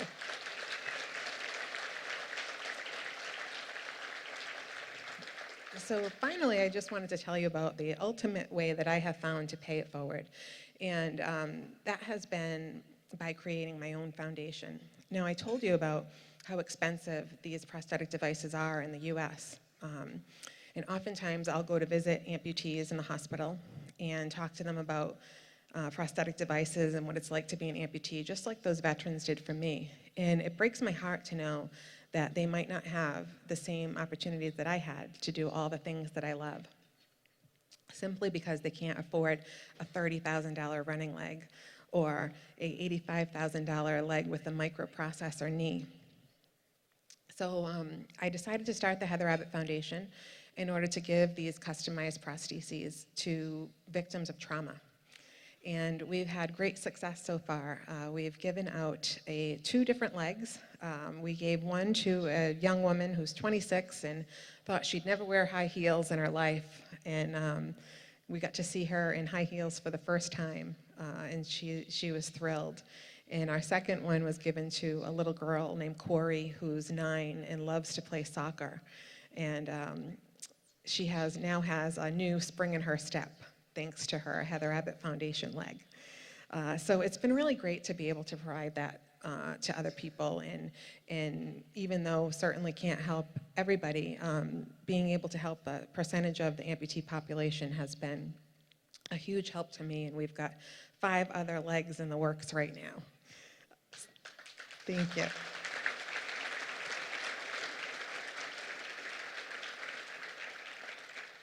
So I hope you'll remember, you know, what I talked to you about today, especially this time of the year when the Boston Marathon is rolling around again, and it will be the 3rd anniversary since the bombing. I will be at the finish line, just like I always am, watching my 10 runners for the Heather Abbott Foundation who have already raised $50,000. Is that great? Across the finish line. And remember that there are so many more good people in the world than there are bad people.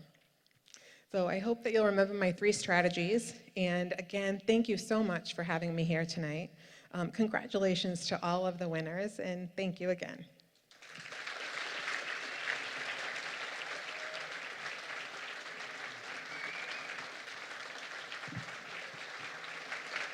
Hold on to the mic, Heather.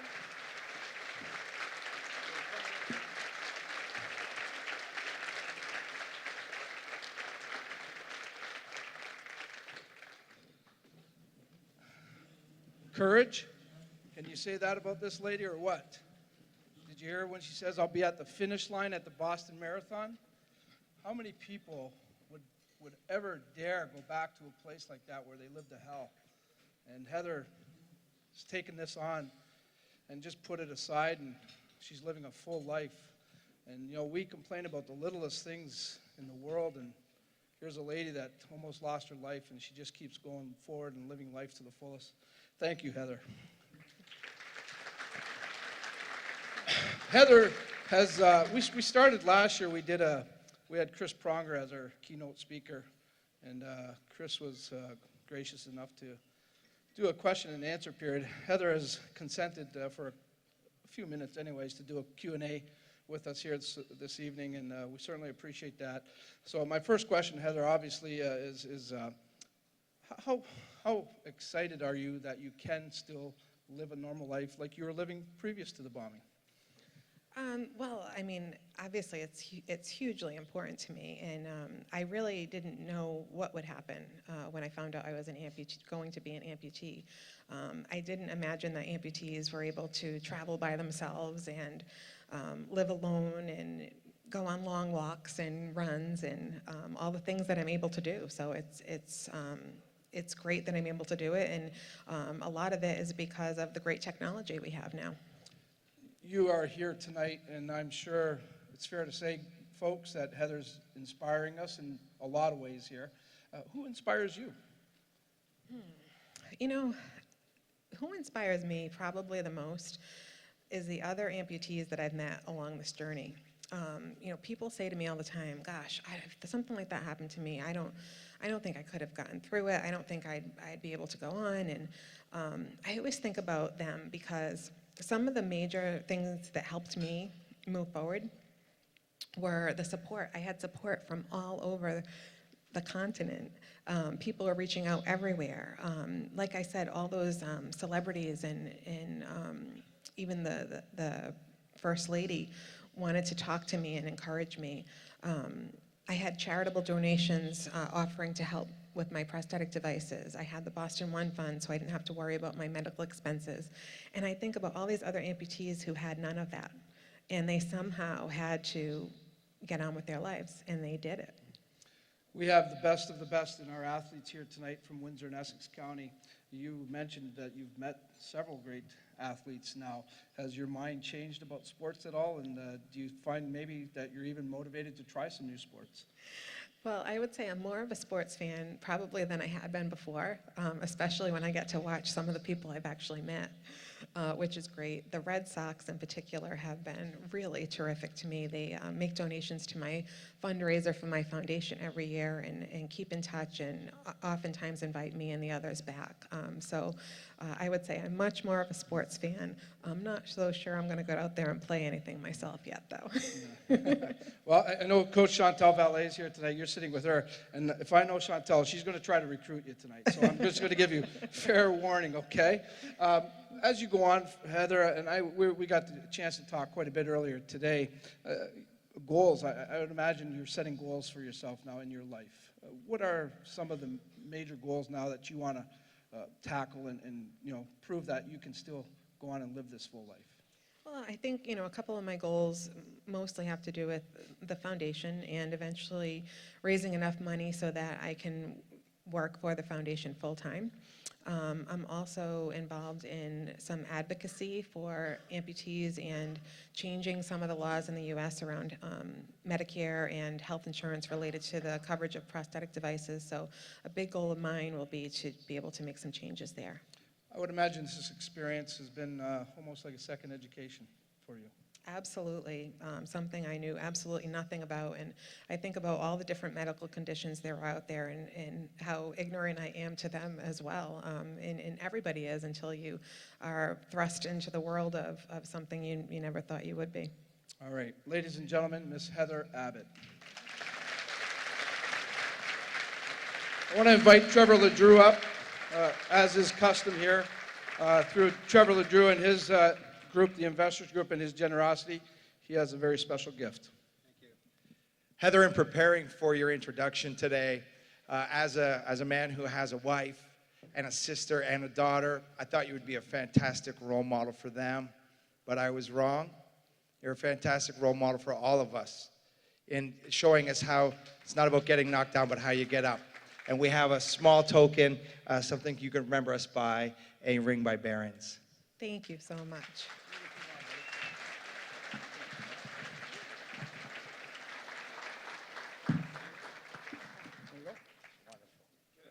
All right. You want the tall one in front?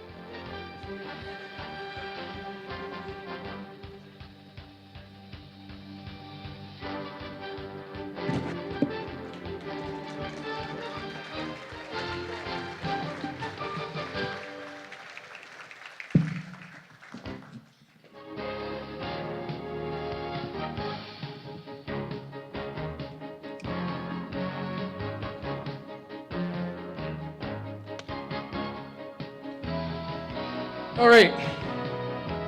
My job at this time is to, well, normally I would like to, our co-partner, presenting partner in this event to come up and speak, but Mr. James King is a very quiet man that works extremely hard, and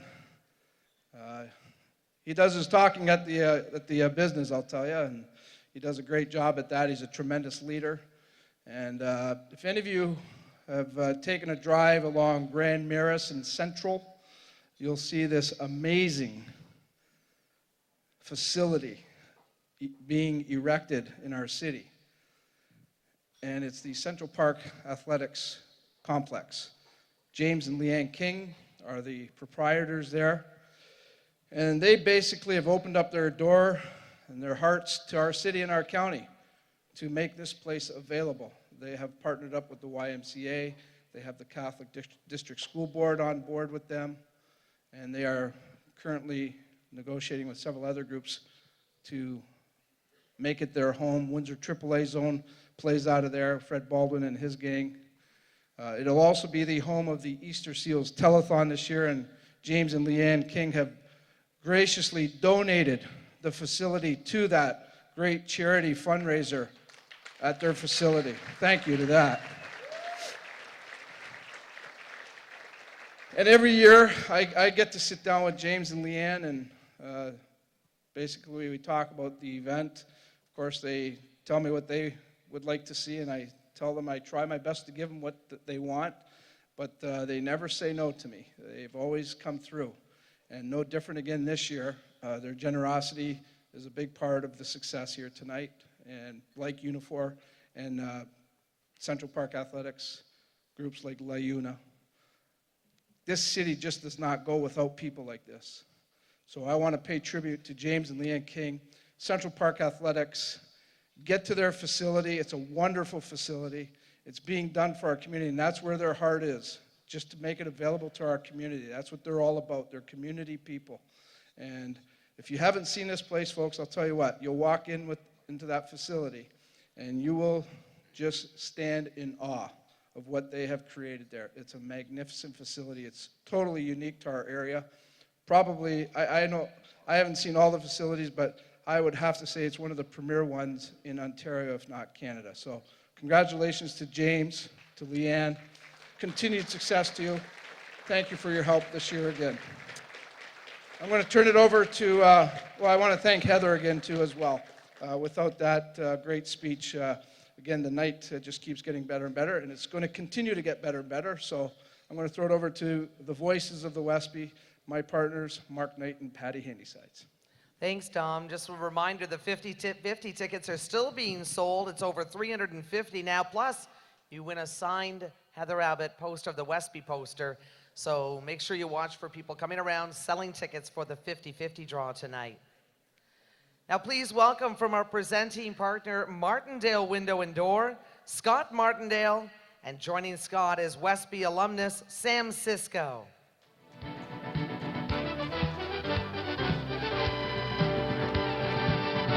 The nominees for the Ken Dryden Executive of the Year, Abe Fair, Leamington Flyers Hockey Club, Mike Morency, AKO Fratman, Patrick Plummer, Essex County Senior Baseball League, and the recipient is?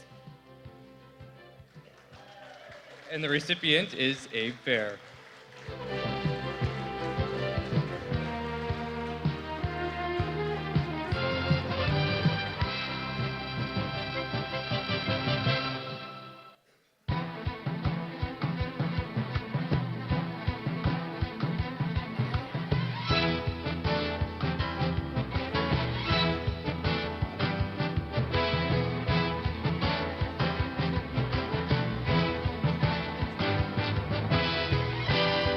We'd like to ask Abe for a few words, please. Abe?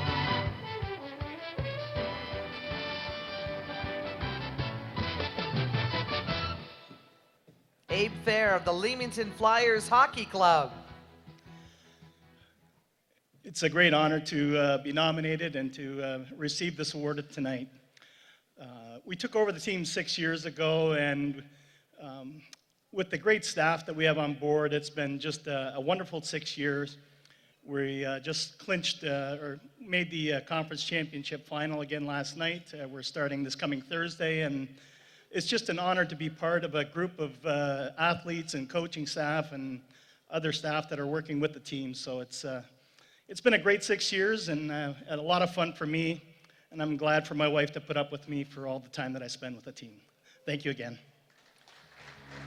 Eighth there, Ken Dryden, Executive of the Year, the 11th Annual WESPY Award recipient. Nothing but net. Basketball's next. Please welcome from our presenting partner, Brad Bondy Realty, three-pointer himself, Brad Bondy, and welcome back, Jeff Wood.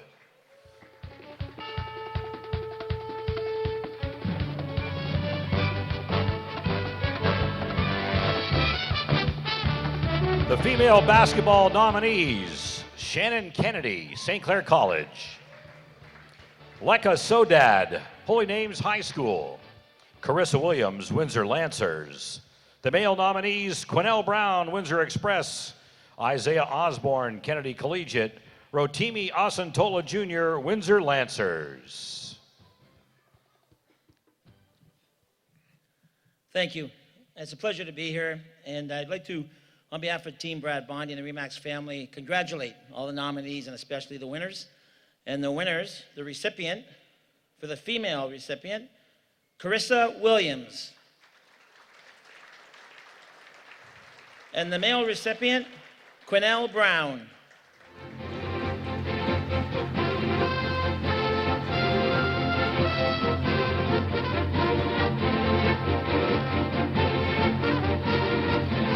Carissa was a first-team OUA All-Star and two-time CIS Championship Tournament MVP, a first-team All-Canadian and CIS Defensive Player of the Year. Ranked in top 5 nationally for 19.3 points per game, she is the first player in the history of the CIS women's basketball to win 5 national championships. Quinnell was named Player of the Week twice, led his team in scoring with 18.8 points per game, and was named MVP of the National Basketball League of Canada. Neither Carissa nor Quinnell could be here tonight. Carissa is playing professionally in France, and Quinnell in Venezuela. Carissa's sister, Chantel Hickey, is accepting on her behalf. And for Quinnell Brown, Windsor Express assistant coach Scott Newman. Carissa Williams and Quinnell Brown, basketball, 11th Annual WESPY Award recipients.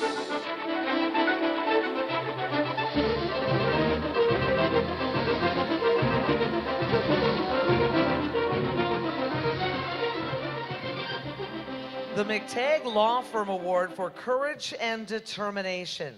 Please welcome, from our presenting partner, McTagg Law Firm, Tom Saramakowski.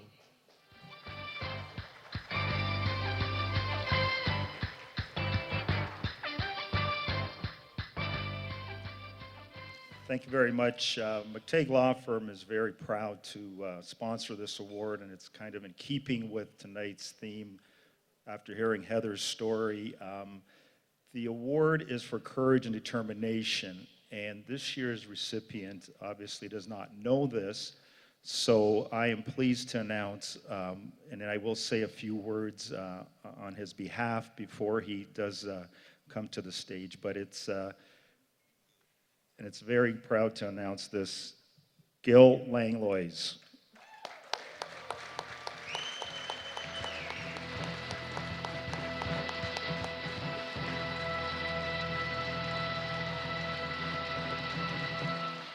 And I would just like to advise and give you a little bit of background about Gil. Some of you might not know, but he grew up on a farm in the Windsor area, and he lost his arm at the age of 10 in a farming accident. His love of sports helped him persevere through that difficult time. He wanted to play baseball and spent hours perfecting catching a ball, throwing a glove to the ground, catching the ball while in the air, and throwing at it all in one stage so that he could play.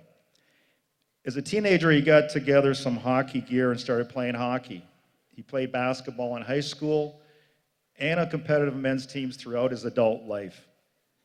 In his late teens, the local soccer team needed a coach for 5-year-old Gil volunteered to coach the kids, and that is where it all began. He married, moved to Sudbury, and started a family. In Sudbury, on the outdoor rinks, he taught his two sons to skate and play hockey.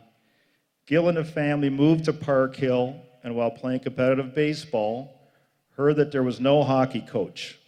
He was a quick study, and he loved the Maple Leafs, although I'm not sure why. He volunteered to be the coach. From that point on, Gil coached hockey. He coached at every age group, helping kids excel both on and off the ice. He moved to St. Catherine. His kids played double or triple A throughout their playing time. He continued to coach his kids, but felt they would benefit from the style of other coaches.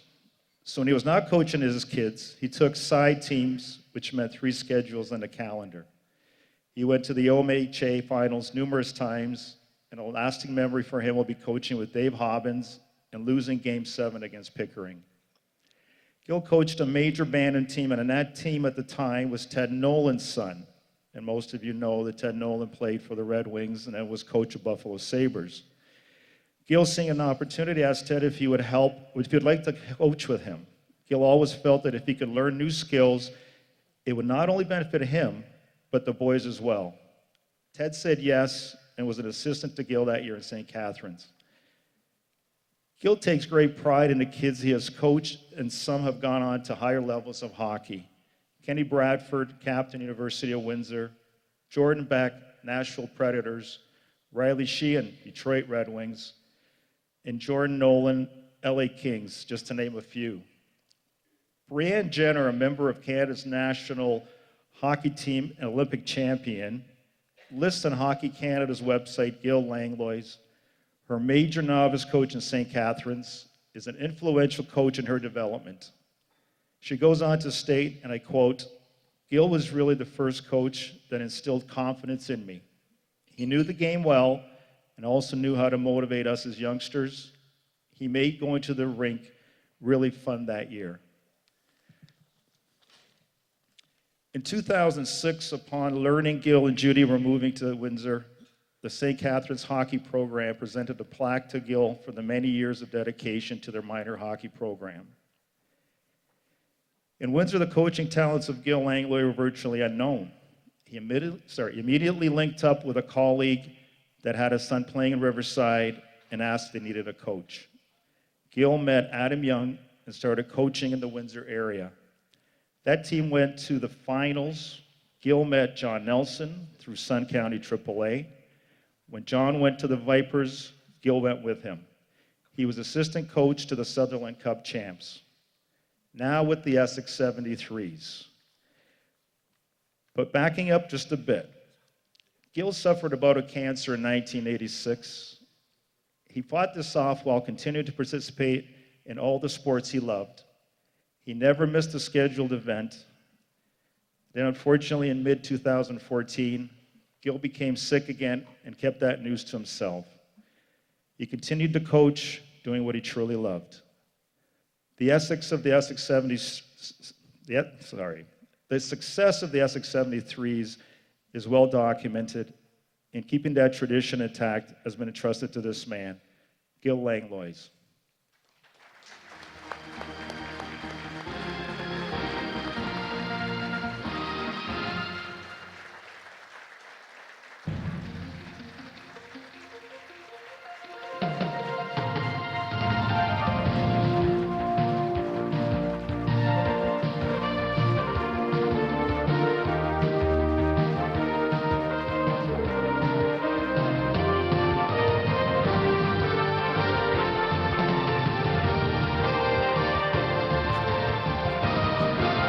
Gil Langlois, the McTagg Law Firm Award for Courage and Determination.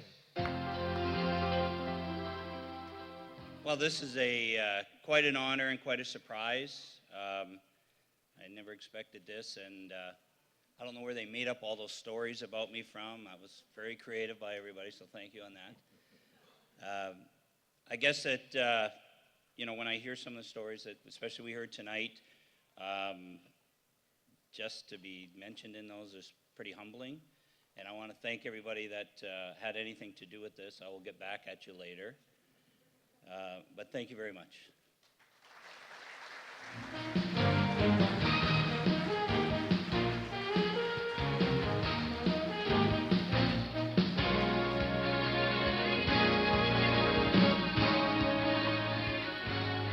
Our fourth major award of the evening is the Mickey Reno Captain's Leadership Award. Please welcome back from our presenting partner, Windsor Minor Hockey and AAA Zone, Dean Lapierre and Angelo Battisti, along with Mark Reno.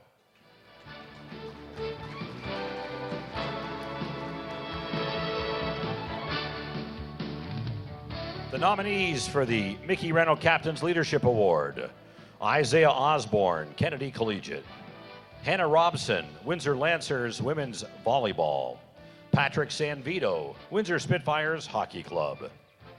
And the recipient is? And the winner of the Mickey Reno Captain's Leadership Award is Isaiah Osborne.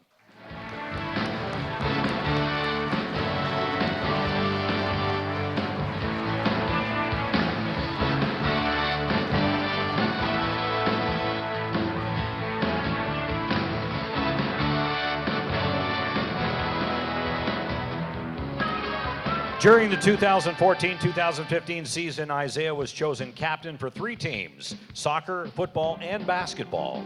Admired and respected by his coaches and teammates, Isaiah was selected because of his tremendous leadership qualities. Isaiah led the football team to the SWASA championship game, the basketball team to the OFSA championships, and the soccer team to the bronze medal at OFSA. Isaiah Osborne, Mickey Reno Captain's Leadership Award, 11th Annual WESPY Award recipient.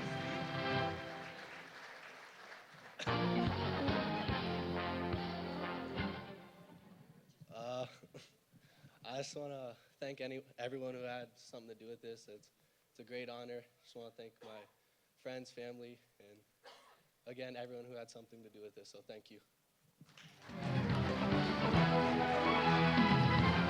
We'll be right back to the 11th Annual WESPY Awards, sponsored in part by Leona 625, Stuart Fisher and Associates, and Riverside Minor Baseball. Hi, I'm Dino Kyoto, and I'm the president of Local 444 Unifor. We're here as a community partner working closely with the WESPY Awards. We're here to give our message to the youth in the schools with regards to being able to apply themselves to education and sports, something that gives them confidence and gives them the ability to succeed in life. We're here as partners with each and every one of them, and we wish them all well in their future endeavors, especially through sports and the WESPYs. Good luck.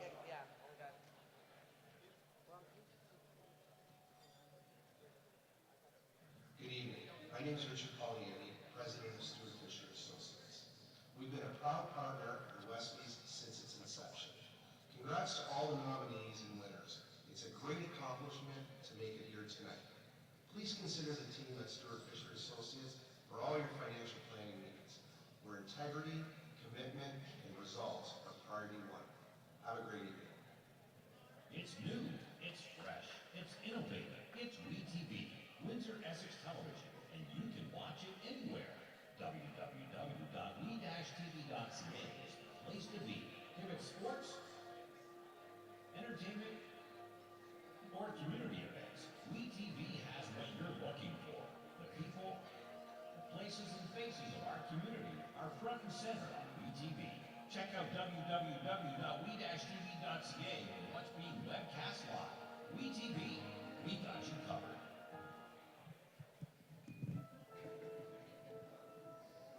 Imagine a place to climb, to fly, to run, to glide, to achieve, where a sense of health, friendly competition, and growth all come together. Can you imagine that place, that destination? We have, and we're building it right now in Windsor. With a planned development of almost 200,000 square feet of athletic playground. That's just on the inside. Central Park Athletics. Some of it's already here. The rest is coming soon. Imagine that. Welcome back to the 11th Annual WESPY Awards, sponsored in part by Unifor Local 444, Central Park Athletics, and WMHA and AAA Zone. Let's welcome back Dominic Papa. Thanks a lot, Patty. We've got some major awards coming up here. It's going to get intense. Competition is pretty hot and heavy. What do you think so far tonight, folks? Pretty good? Not bad? Hope you're enjoying the show. A couple of other people I want to point out. You just heard from Coach Gil Langlois from the Essex 73s. By the way, the Essex 73s won their quarterfinal playoff game last night against the Dorchester Dolphins. Tight game, 10-0. Tight game, yep. That's all coaching, right, Coach Langlois? Good job, though. Congratulations on the award, well-deserved. And the other group I want to acknowledge is the Leamington Flyers. They completed their series win against the Chatham Maroons last night, winning 4-2 and winning that series as well, 4-2. So congratulations to Tony Peroski, Abe Fair, and you can see why those teams are successful. It's all about the leadership there, and it starts with guys like Abe Fair, Gil Langlois, Scott Miller, Chris Wojnowski, all the guys that work behind the scenes and do the legwork. They're tremendous organizations, and I'll tell you what, those organizations are respected throughout the province. They're model organizations, and they're right here in our backyard. So congratulations, continued success to Leamington, continued success to the Essex 73s. Get out and support these teams, okay, folks? We need some big crowds there to help them win an Ontario championship, okay? Good luck with it, guys. The other team I want to acknowledge is Trevor Ledrew and his team at the Investors Group business. Every year, Trevor's on board with us, and Trevor gives me a lot of good advice with this ceremony, and Trevor always brings our ceremony up to another level with his introduction of our keynote speaker and his very generous gift that he gives to our speaker every year. I think Heather's pretty happy with her rings. Fair to say that, Heather? She's given me the yes nod. So again, I want to acknowledge the Investors Group team for helping us out again this year, and it's greatly appreciated. As I mentioned, it's all major awards at this point, so we've got the heavy ones coming up. It's going to get pretty exciting. I'll send it over to the very reliable and capable voices of the WESPY Awards, Patty Handysides and Mark Knight. Thanks, Tom. Please welcome from our presenting partners, Scotiabank, Dave Wilson, and welcome back, Jackie DeMarco. Our nominees for Coach of the Year: Jamie Kell, Tecumseh Thunder Senior Baseball Club; Steve Vanini, St. Clair College Women's Soccer; Chantal Vellet, University of Windsor Women's Basketball.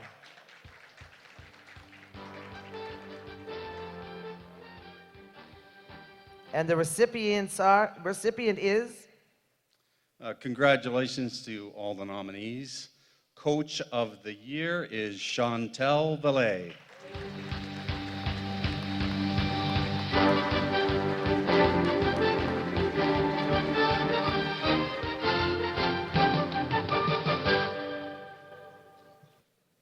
In the past 5 seasons, Chantal has received 19 Coach of the Year awards, produced 4 Canadian national team members, won 142 regular season games, and lost only 8.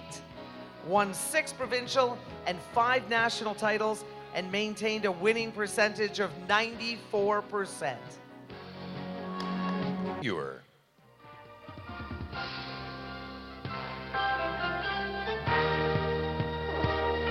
The nominees for Male Athlete of the Year: Jason Hernandez, St. Clair College; Spencer Pommels, Windsor Lancers men's hockey team; Lionel Sanders, triathlete Ironman competition.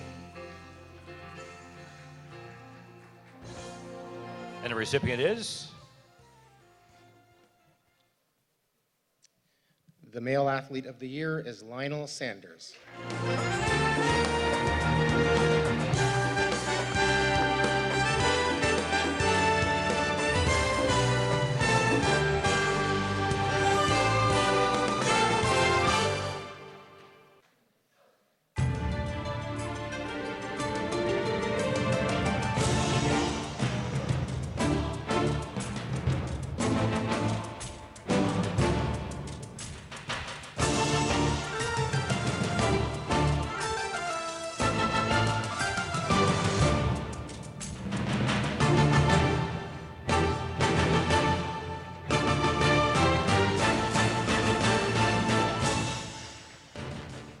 thank you. This is a great honor. I'm a proud Windsorite, so it's fantastic to win something like this.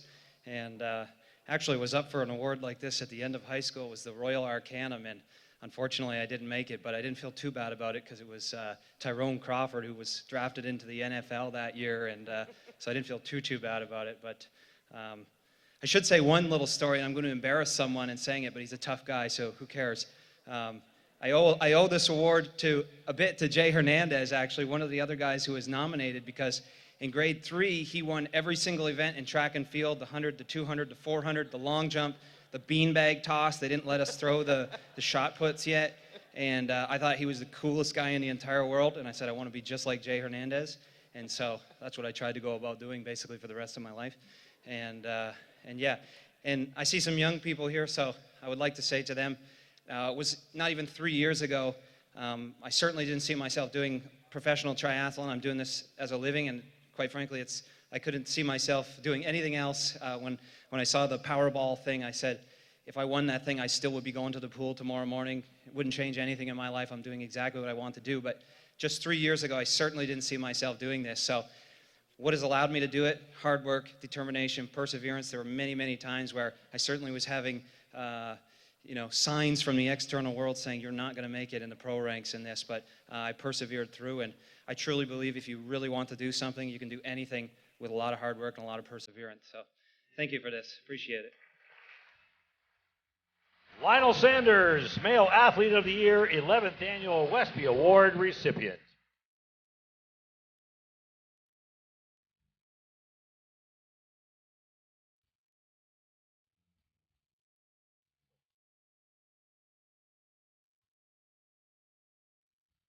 Please welcome, representing our presenting partner, JP Thompson Architects Limited, Heather Abbott and Mike Morency. And welcome back, WESPY alumnus, Sam Cisco.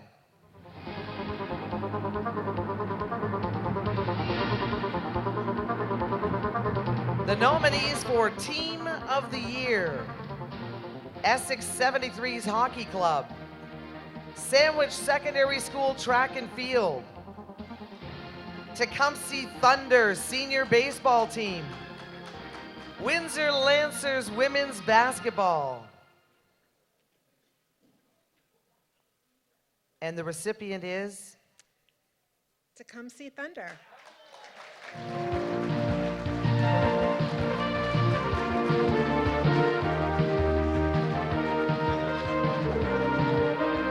Accepting the award tonight is Coach Jamie Kell and members of his coaching staff.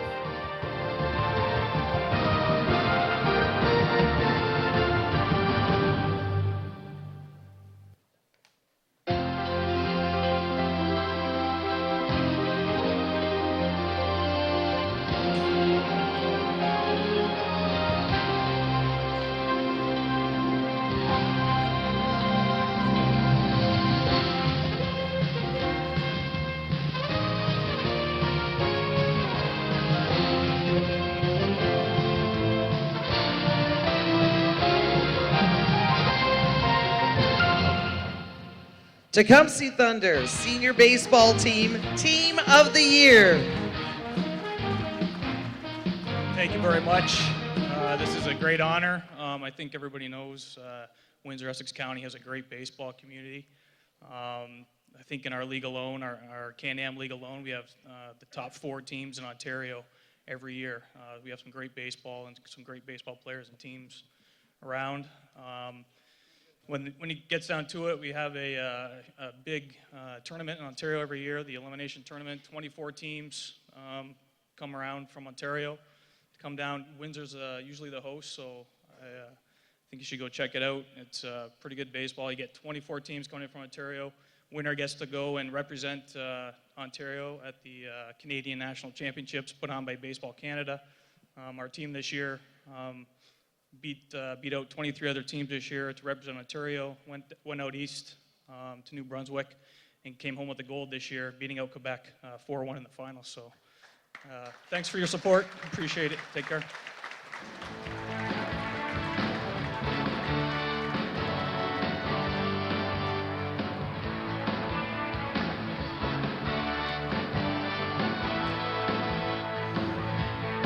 Congratulations, Jamie and the Tecumseh Thunder. The trophies are gone. They're All gone. All gone.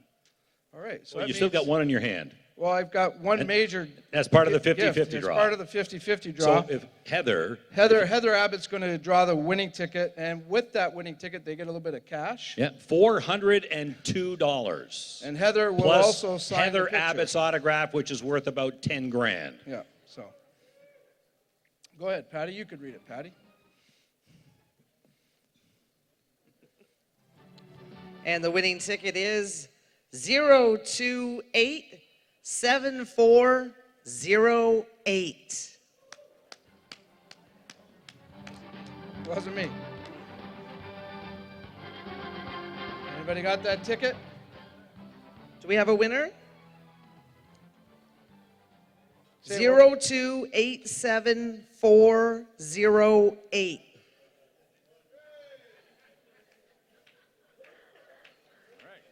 All right.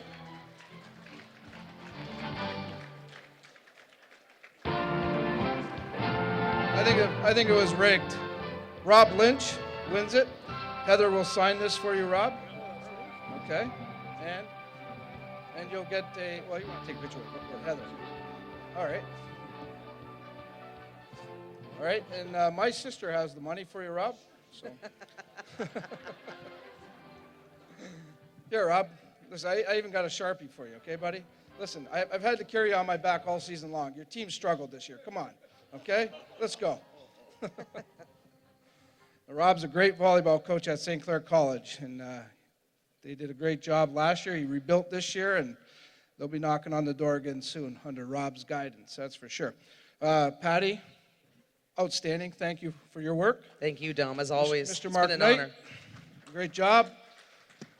WE TV, Darren DiCarlo, Derek Boyle, all the WE TV crew, they know who they are. Atlas Production, guys, thank you again for your wonderful work.